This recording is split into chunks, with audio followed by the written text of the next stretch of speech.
क्षित्याम् अत्यल्प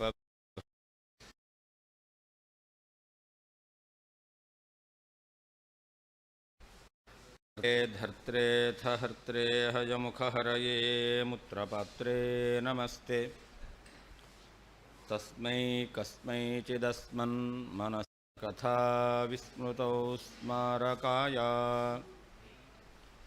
तपो विद्याविरक्त्यादिसद्गुणौघाकरानहं वादिराजगुरून् वन्दे हयग्रीवपदाश्रयान् पूज्याय राघवेन्द्राय सत्यधर्मरताय च भजतां कल्पवृक्षाय नमतां कामधेनवे तपस्वाध्याय शुश्रूषा कृष्णपूजारतं मुनिं विश्वेशमिष्टदं वन्दे पर्युराट्चक्रवर्तिनं श्रीगुरुभ्यो नमः।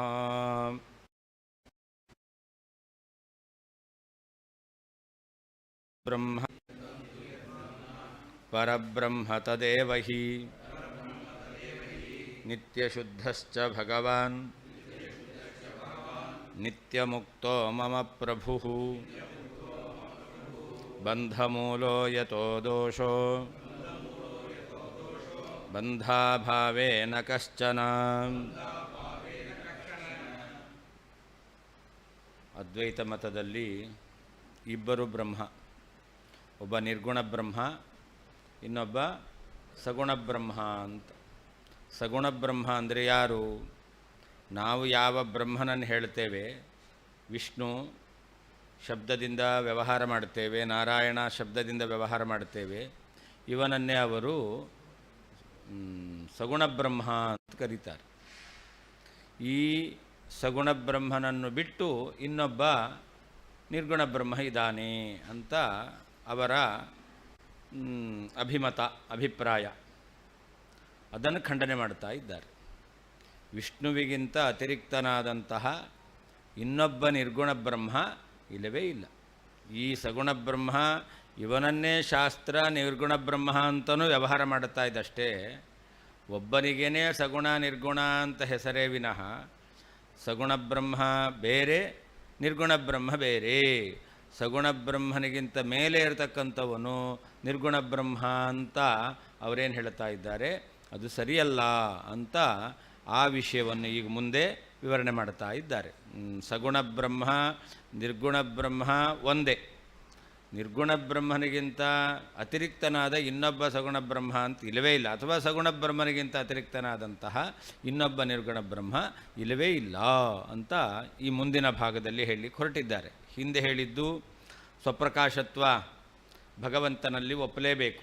ಸ್ವಜ್ಞಾನ ವಿಷಯ ಭಗವಂತ ಆಗಿದ್ದಾನೆ, ಕರ್ತೃಕರ್ಮ ಭಾವ ಒಬ್ಬನಲ್ಲೇ ಕೂಡೋದಿಲ್ಲ ಅನ್ನೋದನ್ನು ಇಷ್ಟರ ತನಕ ಸಂಪೂರ್ಣವಾಗಿ ನಿರಾಕರಣೆ ಮಾಡಿದರು. ಕರ್ತೃ ಕರ್ಮ ಕ್ರಿಯಾ ಒಬ್ಬನಲ್ಲೇ ಕೂಡುತ್ತೆ. ಅದರಿಂದ ಭಗವಂತ ತನ್ನ ಜ್ಞಾನಕ್ಕೆ ತಾನು ವಿಷಯ. ಅದರಿಂದ ಏನಾಯಿತು? ತನ್ನ ಜ್ಞಾನ ಅದು ಸ್ವರೂಪ ಜ್ಞಾನ. ಜ್ಞಾನ ಅಂದರೆ ಕ್ರಿಯೆ, ಅಂದರೆ ಜ್ಞಾನ ಕ್ರಿಯೆಗೂ ಮತ್ತು ತಾನು ಕರ್ತೃ ಅಂದರೆ ತನಗೂ ತನ್ನನ್ನೇ ತಿಳಿಯೋದು ತಾನೇ ಕರ್ಮ. ಅದರಿಂದ ಕ್ರಿಯಾ ಕರ್ತೃ ಕರ್ಮ ಇವುಗಳಿಗೆ ಐಕ್ಯ ಇದೆ ಅಂತ ಇಷ್ಟರ ತನಕ ವಿಷಯವನ್ನು ನಿರೂಪಣೆ ಮಾಡಿದರು. ಇನ್ನು ಮುಂದೆ ನಿರ್ಗುಣ ಬ್ರಹ್ಮ ಅನ್ನೋವನು ಸಗುಣ ಬ್ರಹ್ಮಾತಿರಿಕ್ತವನು ಇಲ್ಲವೇ ಇಲ್ಲ ಅನ್ನೋದನ್ನು ಹೇಳ್ತಾ ಇದ್ದಾರೆ. ನಿತ್ಯಂ ಶುದ್ಧಂತು ಯದ್ಬ್ರಹ್ಮ ಪರಬ್ರಹ್ಮ ತದೇವ ಹಿ ಅಂತ. ಯಾವ ಬ್ರಹ್ಮನನ್ನು ನಿತ್ಯ ಶುದ್ಧ ಅಂತ ಕರಿತಾ ಇದ್ದಾರೋ ಆ ಬ್ರಹ್ಮನೇ ಪರಬ್ರಹ್ಮನಾಗಿದ್ದಾನೆ ಅಂತ. ನಿತ್ಯ ಶುದ್ಧ ಅಂತ ಹೇಳ್ತಿರಲ್ಲ, ಅವನೇ ಪರಬ್ರಹ್ಮ. ನಾವು ಹೇಳ್ತಕ್ಕಂತಹ ಮಮ ಪ್ರಭು ಅಂತ ನಮ್ಮ ಸಿದ್ಧಾಂತದಲ್ಲಿ ಯಾರು ಸರ್ವಶಕ್ತನಾದಂತಹ ಪರಮಾತ್ಮ ಅಂತ ಹೇಳ್ತೀವಲ್ಲ, ಅಂದರೆ ಶಕ್ತಿಯಾದಿ ಗುಣ ವಿಶಿಷ್ಟನಾದವನು ಅಂದರೆ ಅವನೇನಾಗಬೇಕು? ಅವ್ರ ಮತ ಪ್ರಕಾರ ಸಗುಣ ಬ್ರಹ್ಮನಾಗಬೇಕು. ಆದರೆ ನಮ್ಮ ಈ ಶಕ್ತಿಯಾದಿ ಗುಣವಿಶಿಷ್ಟನಾದಂತಹ ಸರ್ವಸಮರ್ಥನಾದಂತಹ ಯಾವ ಪರಮಾತ್ಮ ಇದ್ದಾನಲ್ಲ, ಇವನೇನೆ ನಿತ್ಯಶುದ್ಧ ನಿತ್ಯಮುಕ್ತ ಅಂತ. ಇವನೇ ನಿತ್ಯಶುದ್ಧ, ಇವನೇ ನಿತ್ಯಮುಕ್ತನೂ ಆಗಿದ್ದಾನೆ. ಯಾಕೆ ಅಂತಂದರೆ ಬಂಧಮೂಲೋ ಯತೋ ದೋಷ. ಅಲ್ಲಿ ಬಂಧ ಇದ್ದರೆ ಅವರಲ್ಲಿ ದೋಷ ಇರುತ್ತೆ. ನಿತ್ಯ ಮುಕ್ತ ಅಂತಾದ ಮೇಲೆ ಅವನಲ್ಲಿ ಬಂಧ ಇಲ್ಲ ಅಂತಂದಮೇಲೆ ದೋಷ ಬರಲಿಕ್ಕೆ ಸಾಧ್ಯವೇ ಇಲ್ಲ. ಯತ್ರ ಯತ್ರ ದೋಷಃ ತತ್ರ ಬಂಧಃ. ಬಂಧಸತ್ವೇ ದೋಷಸತ್ವಂ, ಬಂಧಾಭಾವೇ ದೋಷಾಭಾವ. ಹೌದಲ್ವಾ? ಜೀವನಲ್ಲಿಯೂ ಕೂಡ ಎಲ್ಲಿ ತನಕ ಪ್ರಕೃತಿಯ ಬಂಧ ಇರುತ್ತೋ ಅಲ್ಲಿ ತನಕ ದೋಷ. ಯಾವಾಗ ಪ್ರಕೃತಿ ಬಂಧ ಜೀವನಿಂದಲೂ ದೂರ ಆಯಿತೋ, ಜೀವ ಪ್ರಕೃತಿ ಬಂಧನವನ್ನು ಕಳ್ಕೊಂಡಿದ್ದಾನೋ, ಅವಾಗ ಅವನೇನಾಗ್ತಾನೆ? ದೋಷರಹಿತನಾಗ್ತಾನೆ. ಅದರಿಂದ ಬಂಧ ಇದ್ದರೆ ದೋಷ, ಬಂಧ ಇಲ್ಲ ಅಂತಾದರೆ ದೋಷ ಇಲ್ಲವೇ ಇಲ್ಲ. ಭಗವಂತ ನಿತ್ಯ ಮುಕ್ತ ಅಂತಾದಮೇಲೆ ಅವನಲ್ಲಿ ಯಾವತ್ತೂ ದೋಷ ಇಲ್ಲ. ನಿತ್ಯ ಮುಕ್ತನಾಗಬೇಕಾದ್ರೆ ಒಂದು ಕಾಲದಲ್ಲಿ ದೋಷ ಇದ್ದರೆ ನಿತ್ಯ ಮುಕ್ತನಾಗ್ತಾನ? ಯಾವುದಾದ್ರೂ ಒಂದು ಕಾಲದಲ್ಲಿ ಅವನಲ್ಲಿ ಬಂಧ ಇದೆ ಅಂತಾದರೆ ನಿತ್ಯ ಮುಕ್ತನಾಗಲಿಕ್ಕೆ ಸಾಧ್ಯನಾ? ಜೀವರು ನಿತ್ಯ ಮುಕ್ತರಲ್ಲ. ಯಾಕಲ್ಲ? ಸಂಸಾರದಲ್ಲಿದ್ದಾರೆ. ಅಂದರೆ ಜೀವರಲ್ಲಿ ಸಂಸಾರ ಬಂಧನ ಇದೆ, ಆದ್ದರಿಂದಾಗಿ ಜೀವರು ನಿತ್ಯ ಮುಕ್ತರಲ್ಲ. ಭಗವಂತ ಅವನಿಗೆ ಬಂಧ ಇಲ್ಲ, ಬಂಧ ಯಾವತ್ತೂ ಇಲ್ಲ, ಆದ್ದರಿಂದನೇ ಅವನು ನಿತ್ಯ ಮುಕ್ತನಾಗಿರೋದು. ಯಾವಾಗ ನಿತ್ಯ ಮುಕ್ತತ್ವವನ್ನು ಹೇಳಿದೆವೋ ಅವನಲ್ಲಿ ಬಂಧ ಇಲ್ಲ ಅಂತಾಯಿತು. ಬಂಧ ಇಲ್ಲ ಅಂತಾದರೆ ದೋಷ ಎಂಬತಕ್ಕಂಥದ್ದು ಇರಲಿಕ್ಕೆ ಸಾಧ್ಯವೇ ಇಲ್ಲ. ಆದ್ದರಿಂದ ದೋಷರಹಿತನಾಗಿರ್ತಕ್ಕಂತಹ ನಿತ್ಯ ಶುದ್ಧ ಅಂದ್ರೇನು? ದೋಷರಹಿತ ಅಂತ ಅರ್ಥ. ಅಂದರೆ ಯಾರು ನಿತ್ಯ ಮುಕ್ತನೋ ಅವನೇ ನಿತ್ಯ ಶುದ್ಧ. ಭಗವಂತನೇ ನಿತ್ಯ ಮುಕ್ತ. ಯಾವ ಭಗವಂತ? ಮಮ ಪ್ರಭು. ನಾವು ಹೇಳುವಂತಹ ತನ್ನಲ್ಲಿ ದೋಷ ಬಾರದ ಹಾಗೆ ಮಾಡಿಕೊಳ್ಳುವಂತಹ ಸಾಮರ್ಥ್ಯವನ್ನು ಹೊಂದಿರತಕ್ಕಂತಹ ಭಗವಂತ. ತನ್ನ ಹತ್ತಿರ ಯಾವ ದೋಷವೂ ಬಾರದ ಹಾಗೆ ಮಾಡಿಕೊಳ್ಳುವಂಥ ಸಾಮರ್ಥ್ಯ ಪರಮಾತ್ಮನಿಗಿದೆ. ಇದು ಯಾವಾಗಿರುತ್ತೆ? ಸ್ವತಂತ್ರನಾದರೆ ಅವನಲ್ಲಿ ತನ್ನ ಹತ್ತಿರ ದೋಷಗಳು ಬಾರದ ಹಾಗೆ ಮಾಡಿಕೊಳ್ಳುವಂಥ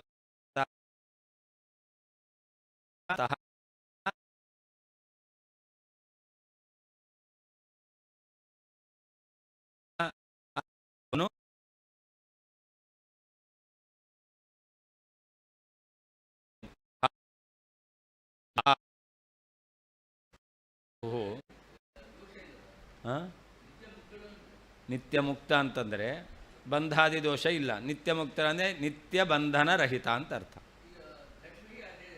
ಹೌದು. ಲಕ್ಷ್ಮಿಯು ನಿತ್ಯ ಮುಕ್ತಳು. ಆದರೆ ಆ ನಿತ್ಯ ಮುಕ್ತಿ ಇದೆಯಲ್ಲ, ಅದು ಭಗವಂತನ ಅಧೀನ. ಲಕ್ಷ್ಮೀದೇವಿಯಲ್ಲಿರ್ತಕ್ಕಂತಹ ನಿತ್ಯ ಮುಕ್ತತ್ವ ಅದು ಭಗವದ್ ಅಧೀನ.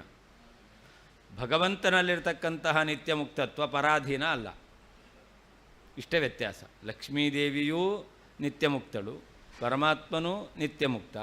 ಪರಮಾತ್ಮ ಸ್ವತಂತ್ರವಾಗಿ ನಿತ್ಯ ಮುಕ್ತ, ಲಕ್ಷ್ಮೀದೇವಿ ಭಗವಂತನಿಂದ ಅವಳು ನಿತ್ಯ ಮುಕ್ತಳು. ಅಂದರೆ ಲಕ್ಷ್ಮೀದೇವಿಯ ನಿತ್ಯ ಮುಕ್ತತ್ವ ಭಗವಂತನ ಅಧೀನ. ವಾಯುದೇವರೆಲ್ಲ ಆಮೇಲೆ ಮುಕ್ತರಾಗುವವರು, ನಿತ್ಯ ಮುಕ್ತರಲ್ಲ ಅವರು. ಇವತ್ತು ಅಷ್ಟೇ ನಿತ್ಯ ಮುಕ್ತರಲ್ಲ. ನಿತ್ಯ ಮುಕ್ತರು ಅಂತಂದರೆ ಯಾವತ್ತೂ ಬಂಧನದ ಸಂಬಂಧ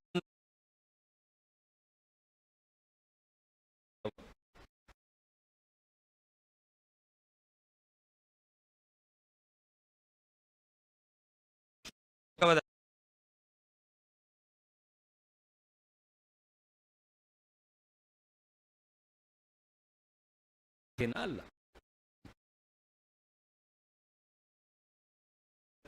ಹೌದು. ಅವರಲ್ಲಿರ್ತಕ್ಕಂತಹ ಅವತಾರ ಕಾಲದಲ್ಲಿಯೂ ಕೂಡ ಅವರಿಗೆ ಜ್ಞಾನಾನಂದಾತ್ಮಕವಾದ ಶರೀರವೇ ಇರತಕ್ಕಂಥದ್ದು. ಪ್ರಕೃತಿಯ ಬಂಧ ಇಲ್ಲವೇ ಇಲ್ಲ ಅವರಿಗೆ. ನಮಗೆ ಮೇಲ್ನೋಟಕ್ಕೆ ಆ ರೀತಿ ತೋರಿಸ್ತಾರೆ. ನಮ್ಮ ಶರೀರದಂತೆ ಕೃಷ್ಣ ಹುಟ್ಟದ, ಮಗುವಾದ, ಬೆಳೆದ ಎಲ್ಲ ಕೃಷ್ಣ ಪರಮಾತ್ಮ ತೋರಿಸ್ದ. ರಾಮನೂ ಹಾಗೆ. ದಶರಥನ ಮನೆಯಲ್ಲಿ ಅವನು ಸಣ್ಣ ಮಗು ಬೆಳೀತಾ ಇದ್ದಾಗ ಹೇಗೋ ಹಾಗೆ ಬೆಳೆದ. ರಾಮನೂ ಬೆಳೆದ, ಲಕ್ಷ್ಮಣನೂ ಬೆಳೆದ, ಶತ್ರುಘ್ನನೂ ಬೆಳೆದ, ಭರತನೂ ಬೆಳೆದ. ರಾಮ ಬೆಳೆದದ್ದು ಮಾತ್ರ ಬೆಳೆದಂಥ ನಟನೆ, ಉಳಿದು 3 ಜನ ಬೆಳೆದದ್ದು ಸಹಜವಾಗಿ ಬೆಳೆದದ್ದು. ಅಷ್ಟೇ ವ್ಯತ್ಯಾಸ. 4 ಜನ ಬೆಳೆದರು, ಬೆಳಿಬೇಕಾದ್ರೆ ಒಂದೇ ಥರ ಬೆಳೀತಾ ಇದ್ದಾರೆ ಅಂತ ಕಾಣಿಸುತ್ತೆ. ಆದರೆ ರಾಮನ ಬೆಳವಣಿಗೆ ಅದು ಇಲ್ಲವೇ ಇಲ್ಲ, ಬರೀ ತೋರಿಕೆ. ಉಳಿದವರ ಬೆಳವಣಿಗೆ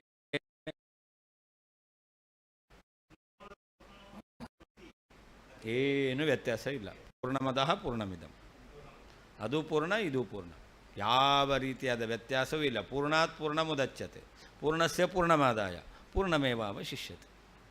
ಅದರಿಂದ ಮೊದಲು ಪೂರ್ಣ, ಅವತಾರ ಕಾಲದಲ್ಲೂ ಪೂರ್ಣ, ಪುನಃ ಅವತಾರ ಕಾಲದಲ್ಲಿ ಮೂಲ ರೂಪದಿಂದ ಅವತಾರ ಬಂತಲ್ಲ, ಆದ್ದರಿಂದ ಮೂಲ ರೂಪ ಏನಾದರೂ ಸ್ವಲ್ಪ ಹೆಚ್ಚು ಕಡಿಮೆ ಆಯಿತಾ? ಅದರಲ್ಲೇನು ಕಡಿಮೆ ಇಲ್ಲ, ಆ ಮೂಲ ರೂಪವೂ ಕೂಡ ಪೂರ್ಣವೇ.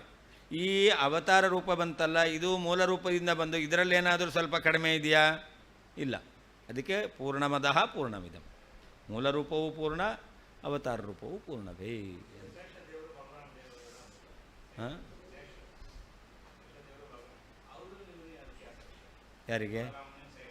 ಹಾಂ, ಬಲರಾಮನಿಗೂ ಶೇಷನಿಗೂ, ಬಲರಾಮ ಎಂಬತಕ್ಕಂಥವನು ಅವತಾರ, ಶೇಷ ಎಂಬತಕ್ಕಂಥದ್ದು ಮೂಲ ರೂಪ. ಮೂಲ ರೂಪದಲ್ಲಿರ್ತಕ್ಕಂಥ ಶಕ್ತಿಯಾದಿಗಳು ಅವತಾರದಲ್ಲಿ ಪ್ರಕಟ ಆಗಿರಲ್ಲ. ವಾಯುದೇವರು ಪರಮಾತ್ಮ ಅವರ ಅವತಾರಗಳಲ್ಲಿ ಮಾತ್ರ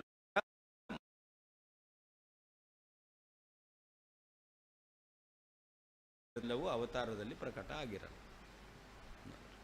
ಇದು ವ್ಯತ್ಯಾಸ ಇದೆ.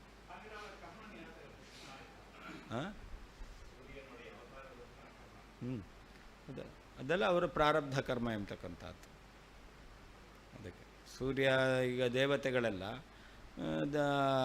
ಅನೇಕರು ಈಗ ದುರ್ಯೋಧನನ ಪಕ್ಷದಲ್ಲಿ ಎಷ್ಟು ಜನ ಇದ್ದರು, ಅವರೆಲ್ಲ ಒಳ್ಳೆಯವರೇ, ದೇವತೆಗಳ ಅವತಾರರೇ ಆಗಿದ್ದರು. ಅದರಿಂದಾಗಿ ಅದಕ್ಕೆಲ್ಲ ಕಾರಣಗಳು ಬೇರೆ. ಅದರಿಂದಲೇ ಅವರು ಯಾರೂ ಪೂರ್ಣ ಅಲ್ಲ.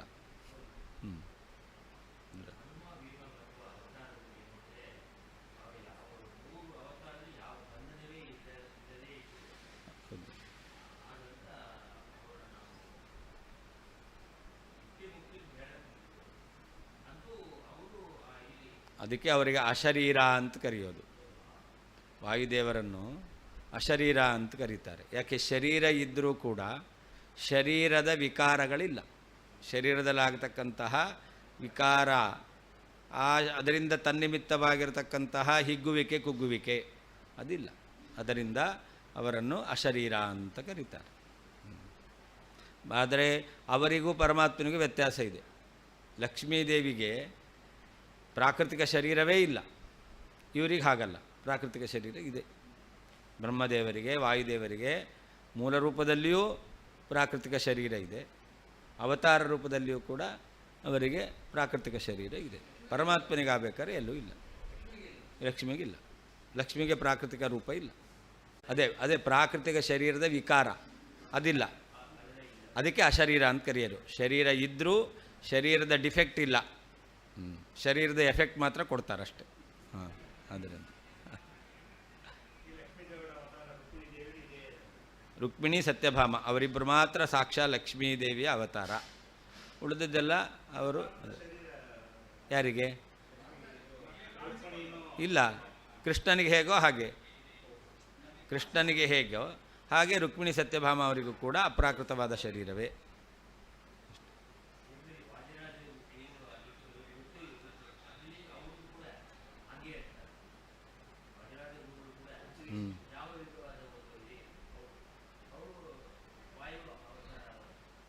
ವಾಯುರ ಅವತಾರ ಅಲ್ಲ, ರುಜುಗಣಸ್ಥರು ಅಂತ. ಹಾಂ ಹಾಂ, ಹಾಗೆ ಅಂತ.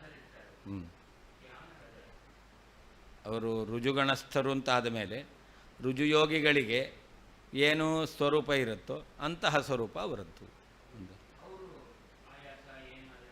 ಹಾಂ, ಇಲ್ಲ ಇಲ್ಲ, ಅವರಿಗೆ ನಿದ್ರೆ ಆಯಾಸ ಎಲ್ಲ ಇಲ್ಲ, ಅದೆಲ್ಲ ನಮಗೆ ಕೊಟ್ಟಿದ್ದಾರೆ.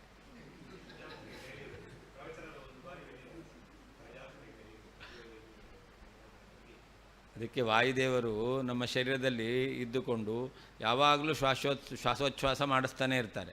ಸ್ವಲ್ಪ ರೆಸ್ಟ್ ತಗೊಳ್ಳೋಣ ಅಂತಂದರೆ ಅವರೇನಾದರೂ ರೆಸ್ಟ್ ತಗೊಂಡ್ರೆ ಆಮೇಲೆ ಉಳಿದವ್ರು ಯಾರು ಹೇಳಲಿಕ್ಕೆ ಇಲ್ಲ ಆಗುತ್ತೆ.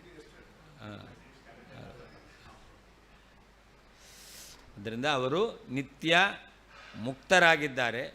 ಯಾಕೆ ನಿತ್ಯ ಮುಕ್ತರಾಗಿದ್ದಾರೆ ಅಂತಂದರೆ ಅವರಲ್ಲಿ ನಿತ್ಯ ಶುದ್ಧತ್ವ ಇದೆ. ನಿತ್ಯ ಶುದ್ಧತ್ವ ಯಾಕೆ ಬಂತು ಅಂತಂದರೆ ನಿತ್ಯ ಮುಕ್ತರಾದ್ದರಿಂದ. ಅದರಿಂದ ಪರಮಾತ್ಮ ಅವನು ನಿತ್ಯ ಶುದ್ಧನಾಗಿದ್ದಾನೆ. ನಿತ್ಯ ಮುಕ್ತತ್ವಾತ್. ನಿತ್ಯ ಶುದ್ಧನಾಗಿದ್ದಾನೆ ಅಂದರೆ ನೀವ್ಯಾರು ನಿರ್ಗುಣ ಬ್ರಹ್ಮ ಅಂತ ಹೇಳ್ತಾ ಇದ್ದಾರಲ್ಲ, ಅವನೇ ನಿತ್ಯ ಶುದ್ಧನಾದಂಥ ಬ್ರಹ್ಮ. ಶುದ್ಧ ಬುದ್ಧ ಮುಕ್ತ ಅಂತ ಅವ್ರು ಹೇಳ್ತಾರೆ. ಬ್ರಹ್ಮ ಇದ್ದಾನಲ್ಲ ಅವನನ್ನು ಶುದ್ಧ ಅಂದರೆ ಅವನಲ್ಲಿ ಯಾವತ್ತೂ ಈ ಸಗುಣ ಬ್ರಹ್ಮನಂತೆ ದೋಷ ಎಂಬತಕ್ಕಂಥದ್ದಿಲ್ಲ. ಶುದ್ಧ ಬುದ್ಧ ಜ್ಞಾನಸ್ವರೂಪ, ಮುಕ್ತ ಅವನಿಗೆ ಬಂಧನ ಇಲ್ಲ ಅಂತ ಅವ್ರು ಹೇಳ್ತಾರೆ. ಈ ಗುಣಗಳು ಯಾರಲ್ಲಿದೆ? ನಮ್ಮ ಪ್ರಭು ವಿಷ್ಣು ನಾರಾಯಣ ಅಂತ ಯಾವ ಕರಿತೇವೆ ಅವರಲ್ಲಿಯೂ ಕೂಡ ನಿತ್ಯ ಶುದ್ಧತ್ವ, ನಿತ್ಯ ಬುದ್ಧತ್ವ, ನಿತ್ಯ ಮುಕ್ತತ್ವ ಎಂಬತಕ್ಕಂಥದ್ದು ಇದ್ದೇ ಇದೆ. ಅದರಿಂದ ಸಗುಣ ಬ್ರಹ್ಮನೇ ನಿರ್ಗುಣ ಬ್ರಹ್ಮ. ಅವನನ್ನು ಬಿಟ್ಟು ಇನ್ನೊಬ್ಬ ಪ್ರತ್ಯೇಕವಾದಂತಹ ನಿರ್ಗುಣ ಬ್ರಹ್ಮ ಇಲ್ಲ. ನಿರ್ಗುಣ ಬ್ರಹ್ಮನಿಗಿಂತ ಬೇರೆಯಾದ ಶಬಲ ಬ್ರಹ್ಮ ವಿಷ್ಣುವಾದಿಗಳು ಅಂತ ಹೇಳೋದು ಸರಿಯಲ್ಲ ಅಂತ ಹೇಳ್ತಾರೆ. ಯತ್ ಯಾವ ಬ್ರಹ್ಮನಿದ್ದಾನೋ ಬ್ರಹ್ಮನು ನಿತ್ಯ ಶುದ್ಧಂ ಯಾವಾಗಲೂ ದೋಷರಹಿತನಾಗಿ ಶುದ್ಧನಾಗಿದ್ದಾನೋ ತದೇವ ಅವನೇ ಪರಬ್ರಹ್ಮನಾಗಿದ್ದಾನೆ. ಇದು ಪ್ರಸಿದ್ಧ.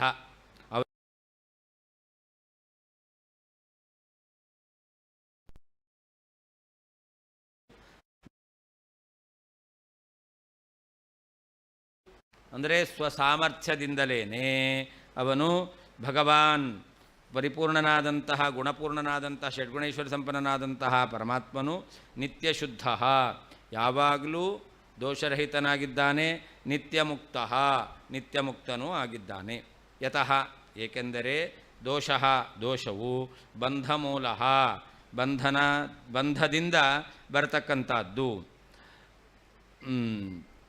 ಬಂಧಾಭಾವೆ ಬಂಧ ಇಲ್ಲ ಅಂತಾದರೆ ನ ಕಶ್ಚನ ದೋಷ ಯಾವ ದೋಷವೂ ಇರುವುದಿಲ್ಲ.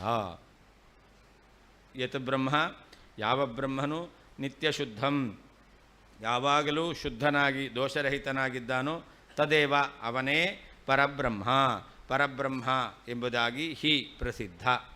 ಮಮ ಪ್ರಭು ನಮ್ಮ ಸ್ವಾಮಿಯಾದಂತಹ ಯಾವ ಪ್ರಭು ಸ್ವಸಾಮರ್ಥ್ಯದಿಂದಲೇ ದೋಷರಹಿತನಾದಂತಹ ಭಗವಾನ್ ಷಡ್ಗುಣೈಶ್ವರ್ಯ ಸಂಪನ್ನನಾದಂತಹ ಪರಮಾತ್ಮನು ನಿತ್ಯ ಶುದ್ಧ ಯಾವಾಗಲೂ ದೋಷರಹಿತನಾಗಿದ್ದಾನೆ.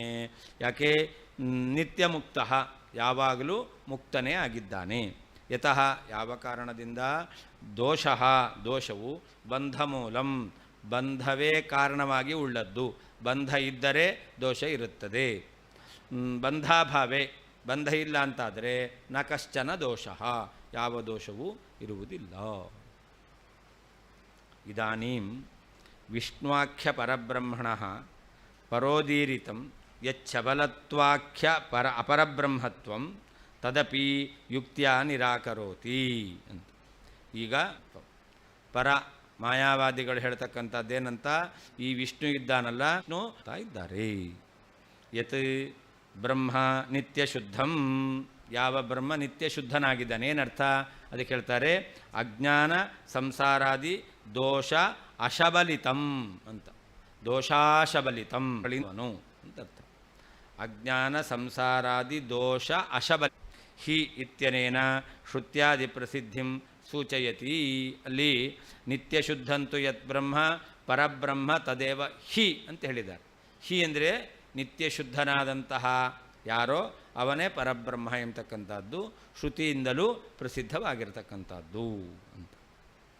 ಮಮ ಪ್ರಭು ಭಗವಾನ್ ನಿತ್ಯಮುಕ್ತಃ ಇತಿ ಕೃತ್ವಾ ನಮ್ಮ ಸ್ವಾಮಿಯಾದಂತಹ ಷಡ್ಗುಣೈಶ್ವರ್ಯ ಸಂಪನ್ನನಾದ ಪರಮಾತ್ಮನು ಏನಾಗಿದ್ದಾನೆ? ನಿತ್ಯಮುಕ್ತನಾಗಿದ್ದಾನೆ. ನಿತ್ಯಮುಕ್ತಃ ಇತಿ ಕೃತ್ವ ನಿತ್ಯಮುಕ್ತನಾಗಿದ್ದಾನೆ ಎಂಬ ಕಾರಣದಿಂದ ನಿತ್ಯಶುದ್ಧಶ್ಚ ಅವನೇನಾಗಿದ್ದಾನೆ? ನಿತ್ಯಶುದ್ಧನು ಆಗಿದ್ದಾನೆ ಅಂತ. ಹೇಗೆ? ವ್ಯತಿರೇಕೇಣ ದೇವದತ್ತವತ್ ಅಂತ. ಮಮ ಪ್ರಭು ನಿತ್ಯಶುದ್ಧ ನಿತ್ಯಮುಕ್ತತ್ವಾತ್ ಅಂತ. ಪರಮಾತ್ಮ ಅವನು ನಿತ್ಯಶುದ್ಧನಾಗಿದ್ದಾನೆ ಅಂದರೆ ಸರ್ವದಾ ದೋಷರಹಿತನಾಗಿದ್ದಾನೆ. ಸಂಸಾರ ಅಜ್ಞಾನ ಮೊದಲಾದ ದೋಷ ಯಾವಾಗಲೂ ಇಲ್ಲ. ಯಾಕೆ? ನಿತ್ಯಮುಕ್ತತ್ವಾತ್ ಅಂತ ಹೇತು. ಇದಕ್ಕೆ ಉದಾಹರಣೆ ಯಾವುದು? ಅನ್ವಯ ವ್ಯಾಪ್ತಿ ಇಲ್ಲ. ಅದಕ್ಕೋಸ್ಕರ ಅನ್ವಯ ದೃಷ್ಟಾಂತ ಹೇಳಲಿಕ್ಕೆ ಬರಲ್ಲ. ವ್ಯತಿರೇಕ ದೃಷ್ಟಾಂತ. ವ್ಯತಿರೇಕೇಣ ದೇವದತ್ತ ದೇವದತ್ತವತ್ತು. ದೇವದತ್ತನಲ್ಲಿ ನಿತ್ಯ ಮುಕ್ತತ್ವ ಇಲ್ಲ, ಆದರೆ ಪರಮಾತ್ಮನಲ್ಲಿ ನಿತ್ಯ ಶುದ್ಧತ್ವ ಇದೆ. ಅಂದರೆ ಭಗವಾನ್ ನಿತ್ಯಶುದ್ಧ ನಿತ್ಯ ಮುಕ್ತತ್ವಾತ್ ಅಂತ. ನಿತ್ಯ ಶುದ್ಧತ್ವಕ್ಕೆ ಸಾಧಕವಾದದ್ದು ನಿತ್ಯ ಮುಕ್ತತ್ವ. ಧೂಮ ವನ್ನಿಗೆ ಸಾಧಕ, ಪರ್ವತಃ ವನ್ಯಮಾನ್ ಧೂಮಾತ್ ಅಂತ ಹೇಳ್ತೇವೆ. ಧೂಮ ಇರೋದ್ರಿಂದ ಇರ್ತಿ ಅಂತ ಯಾವ ಸಾಧನೆ ಮಾಡಿಕೊಡ್ತೇವೆ. ಯಾರು ನಿತ್ಯ ಶುದ್ಧನೋ ಅವನೇ ಪರಬ್ರಹ್ಮ. ಹಾಗಾದರೆ ವಿಷ್ಣು ನಿತ್ಯ ಮುಕ್ತನಾದ್ದರಿಂದ ನಿತ್ಯ ಶುದ್ಧ, ವಿಷ್ಣು ನಿತ್ಯ ಶುದ್ಧನಾದ್ದರಿಂದ ನಿತ್ಯ ಶುದ್ಧನೇ ಪರ. ವ್ಯತಿರೇಕೇಣ ತದ್ವದೇವ ಪರಬ್ರಹ್ಮ ಚ ಇತಿ ಯಾವತ್ ಅಂತ. ಹಾಗೆ ವಿಷ್ಣು ಪರಬ್ರಹ್ಮ ನಿತ್ಯ ಶುದ್ಧತ್ವಾತ್. ಪರಬ್ರಹ್ಮನ ಲಕ್ಷಣ ಏನು ಅವ್ರು ಹೇಳಿದ್ದು?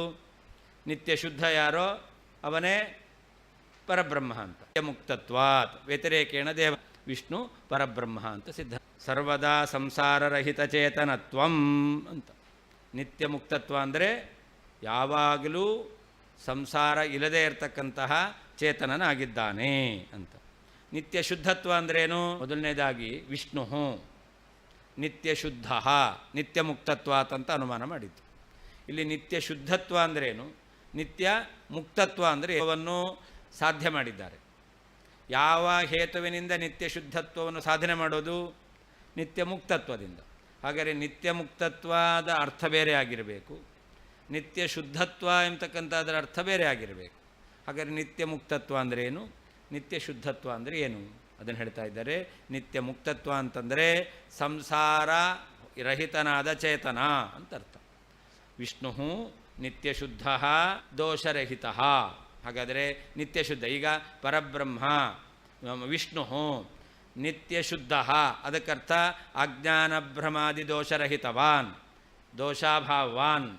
ಹೇತು ಯಾವುದು? ಸಂಸಾರರಹಿತ ಚೇತನತ್ವ. ಹಾಗಾದರೆ ಹೇತು ಸಂಸಾರರಹಿತ ಚೇತನತ್ವ ಅನ್ನೋದು ಹೇತು. ಸಾಧ್ಯ ಅಜ್ಞಾನ ಭ್ರಮ ದೋಷರಹಿತ ಅನ್ನೋದು ಸಾಧ್ಯ. ಅದರಿಂದ ಸಾಧ್ಯ ಹೇತುಗಳು ಒಂದೇ ಆಗಲಿಲ್ಲ. ಹೇತು ಬೇರೆ ಸಾಧ್ಯ ಬೇರೆ ಅಂದರೆ ಹೇತುಮದ್ಭಾವ ಕೂಡುತ್ತೆ ಅಂತ ಅರ್ಥ. ನಿತ್ಯ ಮುಕ್ತತ್ವಂಚ ಸರ್ವದಾ ಸಂಸಾರರಹಿತ ಚೇತನತ್ವಂ ಅಂತ. ಜೀವರಿದ್ದಾರಲ್ಲ ಇವರು ನಿತ್ಯ ಮುಕ್ತರಲ್ಲ, ಯಾಕೆ ಚೇತನರು ಹೌದು, ಆದರೆ ಅವರಲ್ಲಿ ರಾಹಿತ್ಯ ಇಲ್ಲ. ಸಂಸಾರರಹಿತ ಚೇತನತ್ವ ಬರಲಿಲ್ಲ. ಚೇತನತ್ವ ಇದೆ ಆದರೆ ಸಂಸಾರ ರಾಹಿತ್ಯ ಇಲ್ಲ. ಸಂಸಾರ ರಾಹಿತ್ಯ ಅಲ್ಲ. ಯಾಕೆ ದಂಡಿ ಇಲ್ಲ ಅಂತ ಹೇಳ್ಬೋದು? ದೇವದತ್ತ ಇದ್ದಾನೆ, ದಂಡಿ ಇಲ್ಲ ಅಂತ ಹೇಳ್ಬೋದು. ಯಾಕೆ? ದಂಡ ಇಲ್ಲ, ಆದ್ದರಿಂದ ದಂಡ ಹೇಳ್ಬೋದು. ಹಾಗೆ ಚೇತನ ಜೀವ ಸಂಸಾರ ಜೀವರಲ್ಲಿ ಇಲ್ಲ. ಅದಕ್ಕೆ ವ್ಯತಿರೇಕೇಣ ದೇವದತ್ತವತ್ತು ಅಂತ ಉದಾಹರಣೆಯನ್ನು ಕೊಟ್ಟದ್ದು. ಹಾಗೆ ನಿತ್ಯ ಶುದ್ಧತ್ವ ಅಂದ್ರೇನು? ಅಜ್ಞಾನ ಭ್ರಮಾದಿ ದೋಷರಹಿತ ಚೇತನತ್ವಂ ಅಂತ. ಅಜ್ಞಾನ ಭ್ರಮರಹಿತ ಚೇತನತ್ವ. ಸಂಸಾರರಹಿತ ಚೇತನತ್ವ ನಿತ್ಯ ಮುಕ್ತತ್ವ. ಅಜ್ಞಾನ ಭ್ರಮರಹಿತ ಚೇತನತ್ವ ಅದು ನಿತ್ಯ ಶುದ್ಧತ್ವ. ದೇವದತ್ತ ಅಥವಾ ಸಕಲ ಜೀವರಲ್ಲಿ ಏನಿಲ್ಲ, ಚೇತನತ್ವ ಇದೆ. ಅಜ್ಞಾನ ಭ್ರಮಾದಿ ಅವರಲ್ಲಿ ನಿತ್ಯ ಶುದ್ಧತ್ವ ಎಂಬತಕ್ಕಂಥದ್ದಿಲ್ಲ. ಅದಕ್ಕೆ ವ್ಯತಿರೇಕೇಣ ದೇವದತ್ತವತ್ತು ಅಂತ ಅಲ್ಲಿಯೂ ಹೇಳಿದ್ದು. ನ ಕಶ್ಚಿತ್ ಕ್ಷುದ್ರೋಪದ್ರವ. ಹೇತು ಸಾಧ್ಯಗಳು ಒಂದೇ ಆಯಿತು ಅಂತ ಈ ರೀತಿಯಾದ ದೋಷಕ್ಕೆ ಅವಕಾಶ ಇಲ್ಲ. ಶುದ್ಧತ್ವ, ಅದರಿಂದಾಗಿ ವ್ಯತಿರೇಕ ವ್ಯಾಪ್ತಿಯನ್ನು ಹೇಳಬೇಕು. ಎಕ್ಕಶ್ಚಿತ್ ಪುರುಷ, ಎಕ್ಕಶ್ಚಿತ್ ಎಕ್ಸ್ ವೈ ಯಾರು ಬೇಕಾದ್ರೂ ಆಗ್ಬೋದು, ಝೆಡ್ ಬೇಕಾದ್ರೂ ಆಗ್ಬೋದು. ಮುಕ್ತಸ್ಯ ಅಜ್ಞಾನಾದಿ ದೋಷೂನ್ಯತ್ವಂ ಸರ್ವವಾದಿ ಸಂಪ್ರತಿಪನ್ನಮಿತಿ ನ ಅಪ್ರಯೋಜಕತ್ವ ಶಂಕಾ ಅಂತ. ಇಲ್ಲಿಗ ಹೇತುಸ್ತಿಷ್ಠತು ಸಾಧ್ಯಂ ಮಾಸ್ತು ಅನ್ನೋದು ಅಪ್ರಯೋಜಕ ಶಂಕ. ಪರ್ವತಃ ವನ್ಯಮಾನ್ ಧೂಮಾತ್ ಅಂತ ಅನುಮಾನ ಮಾಡೋದು. ಧೂಮಸ್ತಿಷ್ಠತು ವನ್ಯರ್ಮಾಸ್ತು, ಹೇತು ಇರಲಿ ಸಾಧ್ಯ ಬೇಡ ಅಂತ ಈ ರೀತಿಯಲ್ಲಿ ಆಕ್ಷೇಪ ಮಾಡಿದ್ರೆ ಇದನ್ನೇನಂತ ಕರೀತಾರೆ ಶಾಸ್ತ್ರದಲ್ಲಿ? ಅಪ್ರಯೋಜಕ ಶಂಕ ಅಂತ ಕರೀತಾರೆ. ಅಪ್ರಯೋಜಕ ಶಂಕ ಅಂತಂದರೆ ಹೇತುವು ಸಾಧ್ಯಕ್ಕೆ ಪ್ರಯೋಜಕ ಕಾರಣ, ಸಾಧಿಸ್ಕೊಡ್ಲಿಕ್ಕೆ ಕಾರಣ ಆಗದೇ ಇರಲಿ ಅಂತ ಅರ್ಥ. ಪ್ರಯೋಜಕ ಅಂದರೆ ಸಾಧಿಸ್ಲಿಕ್ಕೆ ಕಾರಣ, ಅಪ್ರಯೋಜಕ ಅಂತಂದರೆ ಅದು ಸಾಧಿಸ್ಲಿಕ್ಕೆ ಕಾರಣ ಆಗದೇ ಇರಲಿ ಅಂತ, ಸಾಧನ ಆಗದೇ ಇರಲಿ. ಅರ್ಥಾತ್ ಧೂಮ ಇರಲಿ ವನ್ಯ ಇರಬೇಕು ಅಂತಿಲ್ಲ ಅಂತ. ಇದು ಅಪ್ರಯೋಜಕ ಶಂಕ. ಅದಕ್ಕೇನು ಹೇಳ್ತೇವೆ ನಾವು ಉತ್ತರ ಕೊಡ್ತೇವೆ, ಅನುಕೂಲ ತರ್ಕ ಇದೆ ಅಂತ. ಒಂದು ವೇಳೆ ಧೂಮ ಇದೆ ವನ್ನಿ ಇಲ್ಲ ಅಂತ ನೀವು ಹೇಳ್ತೀರಾ ಅಂತಂದರೆ ಧೂಮ ಇದೆ ಅನ್ನೋದನ್ನೇ ಒಪ್ಪಲಿಕ್ಕೆ ಬರಲ್ಲ. ಯಾಕೆ? ವನ್ನಿ ಇಲ್ಲದೆ ಧೂಮ ಇರಲಿಕ್ಕೆ ಸಾಧ್ಯವೇ ಇಲ್ಲ. ಅದಕ್ಕೆ ಉತ್ತರ ಕೊಡ್ತೇವೆ, ಯದಿ ವನ್ನಿರ್ನ ಸ್ಯಾತ್ ತರ್ಹಿ ಧೂಮೋಪಿ ನ ಸ್ಯಾತ್ ಅಂತ ಹೇಳ್ತೇವೆ. ಆದ್ದರಿಂದ ಧೂಮ ಇದೆ ಅಂತ ಆದ್ರೇನಾಗಬೇಕು? ವನ್ನಿ ಇರಲೇಬೇಕು. ಆದ್ದರಿಂದ ಧೂಮದಿಂದ ವನ್ನಿಯನ್ನು ಸಾಧನೆ ಮಾಡಲಿಕ್ಕೆ ಬರುತ್ತೆ ಅಂತ. ಈಗ ನೀವೇನು ಸಾಧನೆ ಮಾಡ್ತಾ ಇದ್ದೀರಾ? ವಿಷ್ಣು ನಿತ್ಯ ಶುದ್ಧ ನಿತ್ಯ ಮುಕ್ತತ್ವಾತ್ ಅಂತ. ಇಲ್ಲೀಗ ಬ್ರಹ್ಮನಲ್ಲಿ ಅಜ್ಞಾನಾದಿ ದೋಷ ಶೂನ್ಯತ್ವ, ಅಲ್ಲಿ ಇದನ್ನು ನಿತ್ಯ ಮುಕ್ತತ್ವ ಇರಲಿ, ನಿತ್ಯ ಶುದ್ಧತ್ವ ಬೇಡ ಅಂತ ಹೇಳೋದು. ಪರಬ್ರಹ್ಮ ವಿಷ್ಣು ನಿತ್ಯ ಶುದ್ಧ ನಿತ್ಯ ಮುಕ್ತತ್ವ. ನಿತ್ಯ ಮುಕ್ತತ್ವ ಮಸ್ತು, ಏನು ಬೇಡ? ನಿತ್ಯ ಶುದ್ಧತ್ವ ಮಾಸ್ತು ಅಂತ ಹೇಳಬೇಕು. ಆದರೆ ಇದು ಅಪ್ರಯೋಜಕ ಶಂಕ. ಆದರೆ ಎಲ್ಲರೂ ಕೂಡ ಏನು ಒಪ್ಪಿದ್ದಾರೆ? ವಿಷ್ಣುವಿನಲ್ಲಿ ಅಜ್ಞಾನಾದಿ ದೋಷ ಇಲ್ಲ ಅಂತ ಒಪ್ಪಿದ್ದಾರೆ. ಅದನ್ನು ಹೇಳ್ತಾ ಇದ್ದಾರೆ, ಮುಕ್ತಸ್ಯ ಮುಕ್ತನಾದವನಲ್ಲಿ ಅಜ್ಞಾನಾದಿ ದೋಷ ಶೂನ್ಯತ್ವ ಸರ್ವವಾದಿ ಸಂಪ್ರತಿಪನ್ನಂ ನಿತ್ಯ ಮುಕ್ತತ್ವಮಸ್ತು. ಏನು ಬೇಡ? ನಿತ್ಯ ಶುದ್ಧತ್ವ ಬೇಡ. ನಿತ್ಯ ಶುದ್ಧತ್ವ ಬೇಡ ಅಂದರೆ ಏನರ್ಥ? ಅಜ್ಞಾನ ಭ್ರಮಾದಿಗಳು ಇರಲಿ ಅಂತ ಅರ್ಥ. ಅಜ್ಞಾನ ಭ್ರಮಾದಿಗಳು ಇರಲ್ಲ ಅಂತ ನಾವು ಹೇಳಿದ್ದು.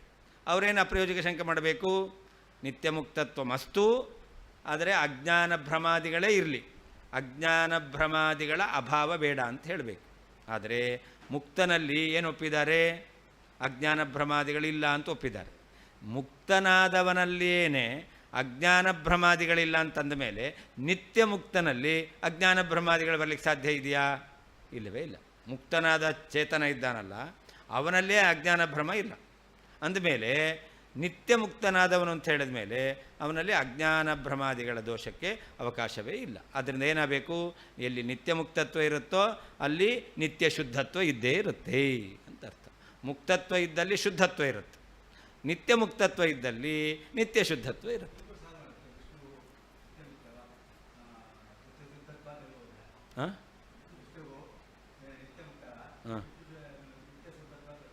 ನಿತ್ಯ ಶುದ್ಧತ್ವ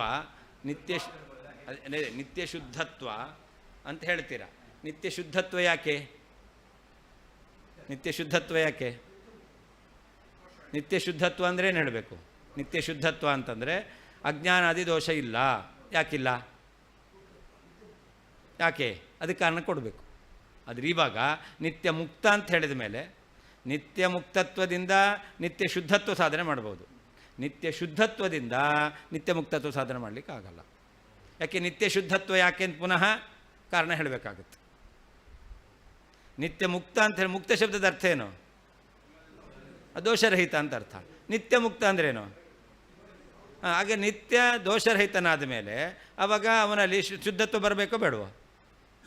ಅಂದರೆ ನಿತ್ಯ ಮುಕ್ತತ್ವದಿಂದ ನಿತ್ಯ ಶುದ್ಧತ್ವ ಹೇಳ್ಬೋದು. ಆದರೆ ನಿತ್ಯ ಶುದ್ಧತ್ವ ಇರೋದು ನಿತ್ಯ ಮುಕ್ತತ್ವ, ನಿತ್ಯ ಶುದ್ಧತ್ವ ಯಾಕೆ ಅಂತ ಪ್ರಶ್ನೆ ಬರುತ್ತೆ.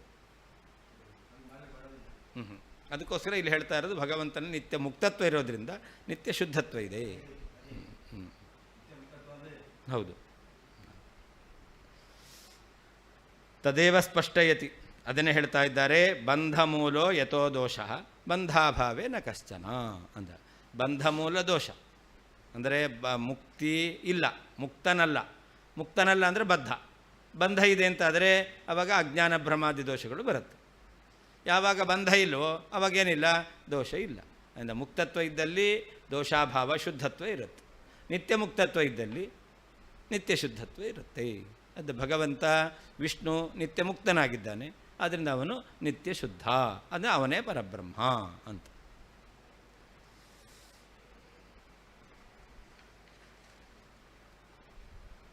ತವ ಬ್ರಹ್ಮತ್ವ ವಿದ್ಯಾಖ್ಯ